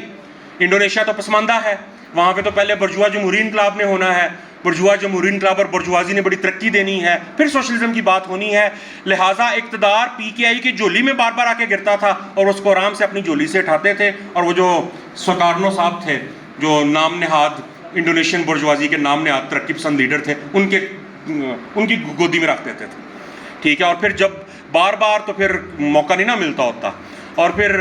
ایک وقت آنے کے اوپر جب انڈونیشیا کا پرولتاریا مایوس ہو گیا اور پیچھے جو وہ ہٹ گیا PKI کی ان ساری حرکتوں کی وجہ سے، اور برجوازی نے کیا ہی ترقی دینی تھی انڈونیشیا کو، تو پھر انڈونیشیا میں ہوا کاؤنٹر ریولوشن، ٹھیک ہے، اور ایک ڈاکومنٹری ہے دا کلنگ فیلڈس، ٹھیک ہے، کہ وہاں پہ اس میں جو سہارتوں کی جو US اسپانسرڈ جو انتہائی ریئیکشنری ملٹری ڈکٹیٹرشپ تھی، انہوں نے وہاں پہ کیا حشر نشر کیا، کمیونسٹوں کو خون میں نہلا دیا، کہا جاتا ہے کہ 8 سے 10 لاکھ کمیونسٹوں کو ان کے خاندانوں سمیت وہاں پہ جو ہے وہ مارا جو ہو گیا تھا۔ اسی طرح ایران آپ کے سامنے ہے، یہ ایران کی پوری trade union movement communist party of Iran کی گود میں پروان چڑھی تھی۔ آپ ایسے کہہ لیں کہ ایران کی ٹریڈ یونین موومنٹ بچہ تھی تو کمیونسٹ پارٹی آف ایران جو تودہ پارٹی تھی وہ اس کی ماں تھی، ان کی گود میں پروان چڑھی تھی پوری ٹریڈ یونین موومنٹ۔ 1979 میں جب ریولوشن ہوا تو پوری کی پوری جو مزدور تحریک تھی وہ تودے پارٹی کی طرف دیکھ رہی تھی، تودے پارٹی کے پیچھے چلتی تھی، تودے پارٹی کے اشارے کے اوپر بندرگاہیں بند ہوتی تھیں، تودے پارٹی کے اشارے کے اوپر جو آئل ریفائنری اور جو پیٹرو کیمیکل کی ڈرلنگ رگز تھیں وہ جو بند ہوتی تھیں، جو کہ ایران کی اکانومی میں ریڑھ کی ہڈی کا رول جو طے کرتی تھیں۔ یہ آرام سے اقدار پہ جو قبضہ جو ہے وہ کر سکتے تھے، مگر نہیں، ٹو سٹیجزم۔ ابھی تو ایران بیکورڈ ہے، ابھی تو برجوا جمہوری انقلاب کی جو ہے وہ سٹیج ہے، وہ برجوا جمہوری انقلاب کرتے کرتے وہ مولوی بٹھا دیے اقتدار میں۔ ان کی حمایت کی تھی، ان مولویوں کی حمایت کی تھی انہوں نے، تودے پارٹی نے حمایت کی تھی ان مولویوں کے، ہاں یہ بڑے ترقی پسند برجوا ہیں مولویوں میں بھی ترقی پسند برجوا ڈھونڈ لیا انہوں نے۔ اور پھر اس کے بعد جو مولویوں نے حشر کیا واپس جو ہے وہ پلٹ کے عوام کا، محنت کشوں کا، کسانوں کا تو جو کیا سو کیا، جو تودے پارٹی کا جو انہوں نے حشر کیا، وہ میرے خیال کامریڈوں کو پڑھنا چاہیے کہ کیوں ضروری یہ جو نظریاتی بحثیں ہوتی ہیں کیوں ضروری جو ہوتی ہیں۔ اور پاکستان کے 68-69 مجھے بڑا غصہ چڑھتا ہے جب پرانے لیفٹیے جو ہیں نا وہ کہیں بیٹھتے ہیں پرانے بندے اور کہتے ہیں جی ذوالفقار علی بھٹو نے نا وہ تحریک کو ہائی جیک کر لیا تھا، ذوالفقار علی بھٹو نے تحریک کو ہائی جیک کر لیا تھا۔ مجھے نفرت ہے اس لفظ سے، ہائی جیک، یعنی کہ آپ یہ کہنا چاہ رہے ہیں کہ پاکستان کے محنت کش عوام گدھے تھے، ایڈیٹس تھے، بچے تھے، چھوٹے دودھ پیتے بچے تھے، ذوالفقار علی بھٹو آیا اور اس کے بعد لالی پاپ تھا، اسے لالی پاپ دیا اور اس نے لوگوں کو بیوقوف بنا دیا؟ نہیں سر، ہائی جیک نہیں کیا تھا اس نے، وہ اپرچونسٹ آدمی تھا۔ اور اپرچونزم کا ایک پہلو یہ بھی ہوتا ہے کہ جو اپرچونسٹ بندہ ہوتا ہے بشرطے کو تھوڑا سا دلیر بھی ہو، یہ دیکھتا ہے کس موقع پہ کون سی بات اٹھے گی اور وہ بات کر دیتا ہے۔ اور بھٹو نے دیکھا، اس نے دیکھا کہ لوگ تو جو ہے وہ 22 خاندانوں کے خلاف اٹھے ہوئے ہیں، لوگ تو ایوب خان کو بھی 22 خاندانوں کے محافظ کے طور پہ دیکھتے ہیں، لوگ تو روٹی کپڑے مکان کی بات جو ہے وہ کر رہے ہیں۔ تو اس نے کہا کہ اوکے ٹھیک ہے، اگر یہ بات کر رہے ہیں تو ٹھیک ہے، نعرہ لگاتے ہیں روٹی کپڑے مکان کا۔ اپرچونسٹ تھا نا، اس نے موقع محل جو اس کو لگا اس نے اس حساب سے وہ مناسب نعرے دے دی۔ تو 68-69 کے انقلاب میں نومبر 1968 سے لے کے مارچ 1969 تک جب ایسٹ اور ویسٹ دونوں ونگز کے اندر پاکستان میں مزار جگیروں پہ قبضے کر رہے تھے، مزدور فیکٹریوں کے اوپر جو وہ قبضے جو وہ کر رہے تھے، جو کرایہ دار تھے انہوں نے مالک مکانوں کو کرایہ دینے سے انکار کر دیا تھا، طلبہ نے فیسیں دینے سے انکار جو کر دیا تھا۔ آپ دیکھیں نجی ملکیت کو ہر جگہ چیلنج کیا جا رہا ہے۔ ایوب خان اپنی ڈائریوں کے اندر لکھتا ہے کہ کنٹرول میرے ہاتھ سے نکل چکا ہے۔ جب کور کمانڈر لاہور کو، وہی لاہور جس کے بارے میں کہا جاتا ہے، بہت سارے قوم پرست حضرات کہتے ہیں کہ جناب یہاں سے تو کبھی بھی کچھ نہیں ہوا، جب کور کمانڈر لاہور کو اس کے گلے میں جوتوں کا ہار ڈال کے اس کو مال روڈ کے اوپر چکر لگوائے گئے تھے اور سے ایوب کتا ہائے ہائے کے نعرے وہاں پہ جو لگوائے گئے تھے، جب فیصلہ آباد کی جو انقلابی کونسل تھی، فیصلہ آباد میں کسی 3 اسٹار جنرل نے بھی سفر کرنا ہوتا تھا تو فیصلہ آباد کی جو مزدوروں، طلبہ، کسانوں کی جو نمائندہ انقلابی کونسل تھی اس کا جو سربراہ تھا مختار رانا سے اس کو پرمیشن جو ہے وہ لینی جو پڑتی تھی۔ جب عوام یہ کر رہے تھے، جب محنت کش طبقہ یہ کر رہا تھا، ملکیت کو، نظام کو چیلنج کر رہا تھا، تو ہمارا سارا لیفٹ کیا کر رہا تھا؟ یہ پارلیمانی جمہوریت کی بات کر رہا تھا، یہ فری اینڈ فیئر الیکشنز کی بات جو ہے وہ کر رہا تھا، یہ کہہ رہا تھا نہیں ابھی تو قومی جمہوری انقلاب کی سٹیج ہے، یہ قومی جمہوری کی بات کر رہا تھا پارلیمان ہوگی، اچھا سا نظام ہوگا، سیکولرزم ہوگا، الیکشن ہوں گے، سرمایہ داری کھل کے پروان چڑھے گی، پھر آگے دیکھیں گے ان گدوں کے کس نے لفٹ کرانی تھی، پھر نہیں لفٹ کرائی۔ بھٹو اس نے موقع دیکھا، اس نے کہا ٹھیک ہے جی روٹی کپڑا مکان دیں گے، یہ نیشنلائز کر لیں گے، وہ نیشنلائز کر لیں گے، 22 خاندانوں کے ایسی تیسی مانگ رہا ہے ہر انسان روٹی کپڑا اور مکان۔ آپ اگر پیپلز پارٹی کا جو سب سے ابتدائی منشور ہے 1967 میں جو لکھا گیا تھا، آپ وہ منشور پڑھیں، وہ اس پورے خطے میں جتنی سی پیاں ہیں نا،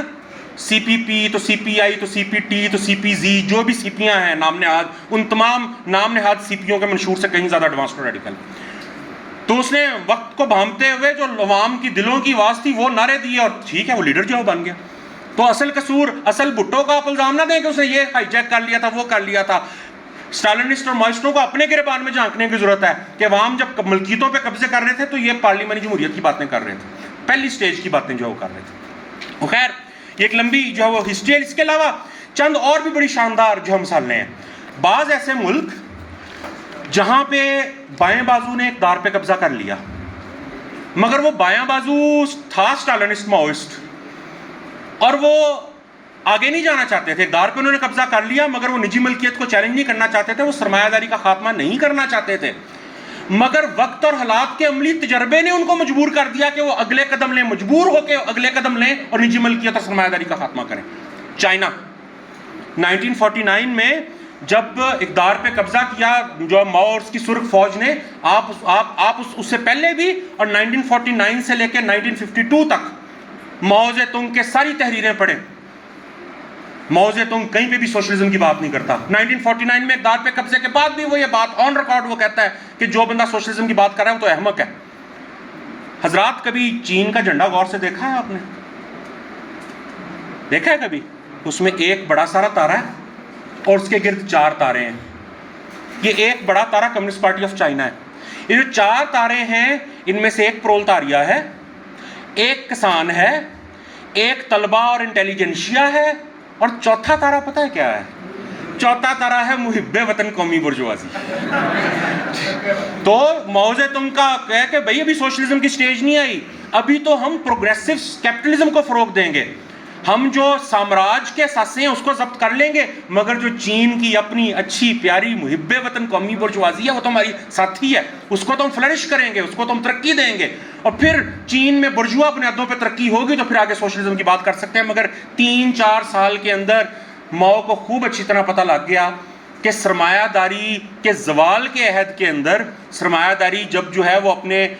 وہ اپنی پروگریسو سٹیج کو پوری کر کے اب اس سے آگے جا چکی ہے، اب ڈکلائن کی طرف اس کا سفر جو ہے وہ رواں دواں ہے، تو ایسی کیفیت میں برجوا بنیادوں کے اوپر چین کو آگے نہیں بڑھایا جا سکتا. اور 1953 میں پھر وہ اچانک پلٹا مارتا ہے اور کہتا ہے نیشنلائز کر لو سب کچھ، اور پھر سوویت یونین کے ساتھ وہ مل کے پہلا 5 سالہ منصوبہ جو ہے وہ تیار ہوتا ہے اور پلانڈ اکانومی انٹروڈیوس ہوتی ہے چائنا کے اندر. Same as the case with Cuba. 1959 Cuba, یہ فیڈل کاسٹرو عظیم آدمی تھا، عظیم ہیرو تھا، عظیم انقلابی تھا، اس میں کوئی شک نہیں، ہم بہت عزت و احترام کرتے ہیں، آخری سانس تک انقلابی رہا ہے وہ. لیکن حقیقت بہرحال یہی، ہمیں غلطیوں پہ پردہ، عظمت اپنی جگہ ہے، اسلام اپنی جگہ ہے، مگر غلطیوں پہ بھی نہیں ہمیں پردہ جو ہے ڈالنا چاہیے. اور حقیقت یہی ہے کہ انقلاب کے بعد بھی فیڈل کاسٹرو اوپنلی کہتا تھا کہ میں کوئی سوشلسٹ نہیں ہوں، میں ریڈیکل ریپبلکن ہوں. وہ کہتا تھا میں ریڈیکل ریپبلکن ہوں، میں کوئی سوشلسٹ مارکسسٹ نہیں. چی گیوارا تھا مارکسسٹ، ہم یہاں پہ واضح ہو جائیں، چی گیوارا مارکسسٹ تھا. کاسٹرو کا چھوٹا بھائی راؤل کاسٹرو مارکسسٹ تھا، مگر فیڈل کاسٹرو نہیں تھا مارکسسٹ. وہ اوپنلی کہتا تھا کہ اس کی تقریریں ہیں، ڈاکومنٹس ہیں کہ میں ریڈیکل ریپبلکن ہوں. اور وہی ماؤ والی پوزیشن تھی اس کی کہ ہم جو امریکن امپیریلزم کی جتنی انڈسٹری بینکس ہیں اس کو نیشنلائز کر لیں گے، مگر جو کیوبا کی اپنی محب وطن قومی برجوازی ہے یہ تو ہماری ساتھی ہے. تو 2-3 سال کے اندر ہی پتہ لگ گیا کہ وہ جو نام نہاد محب وطن قومی برجوازی ہے اس کی بنیادوں پہ آپ آگے سماج کو نہیں لے کر جا سکتے، وہ کچھ کرنے جوگی نہیں ہے. اور پھر پلانڈ اکانومی کی طرف جو ہے وہ پورا کیوبا جو ہو گیا. اسی طرح آپ دیکھیں یہ سیریا کے اندر آپ کو حافظ الاسد کی رجیم نظر آتی ہے، آپ کو لیبیا کے اندر قذافی کی رجیم نظر آتی ہے. ان کا مارکسزم سے تعلق ہی کوئی نہیں تھا. یہ تو جو مخصوص حالات بنے ہوئے تھے اس کے اندر کو در کو کا سلسلہ چل رہا تھا ان ممالک کے اندر، اس میں کو کر کے برسر اقتدار آ گئے فوجی افسروں کا ٹولہ، اور جب کو کر کے برسر عرب نیشنلسٹ تھے بہرحال، جب کو کر کے برسر اقتدار آئے تو پھر ان کو آ کے پتہ لگا کہ یار سرمایہ دارانہ بنیادوں پہ تو ہم اپنے ملکوں کو کچھ بھی نہیں آگے لے کر جا سکتے، اور اگر ہم ان کو آگے نہیں لے کر جا سکتے تو یہاں تو سامراج ہمیں مار دے گا، یا پھر اپنے ملک کے عوامی ہمارا گربان پھاڑ دیں گے کہ بھئی آپ تو دے ہی کچھ نہیں رہے ہمیں، آپ تو کچھ دینے کے قابل ہی نہیں ہیں. تو مجبوراً ان کو کیا کرنا پڑا؟ ان کو سرمایہ داری کا خاتمہ کرنا پڑا،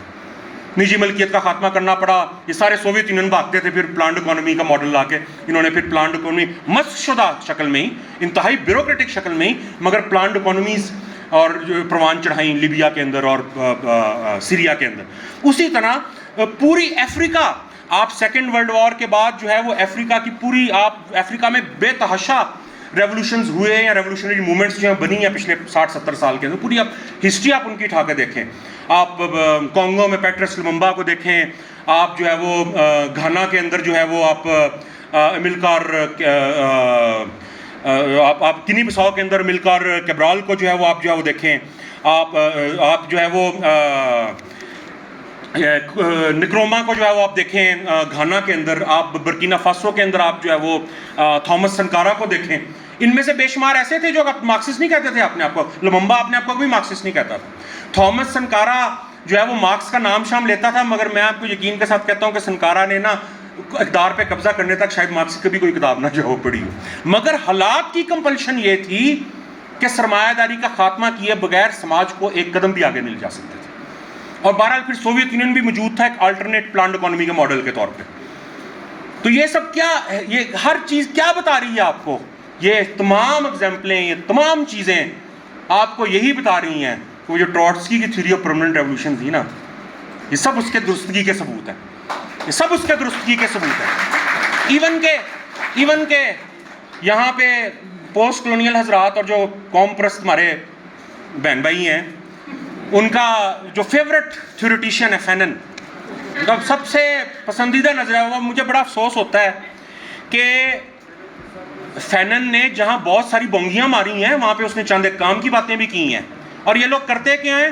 یہ اس کی بونگیوں کو سینے سے لگا کے رکھتے ہیں اور جو اس نے کام کی باتیں کی ہیں ان کو بالکل اگنور کر کے بھول کے بیٹھے ہیں. کیا کام کی باتیں کی ہیں فینن نے؟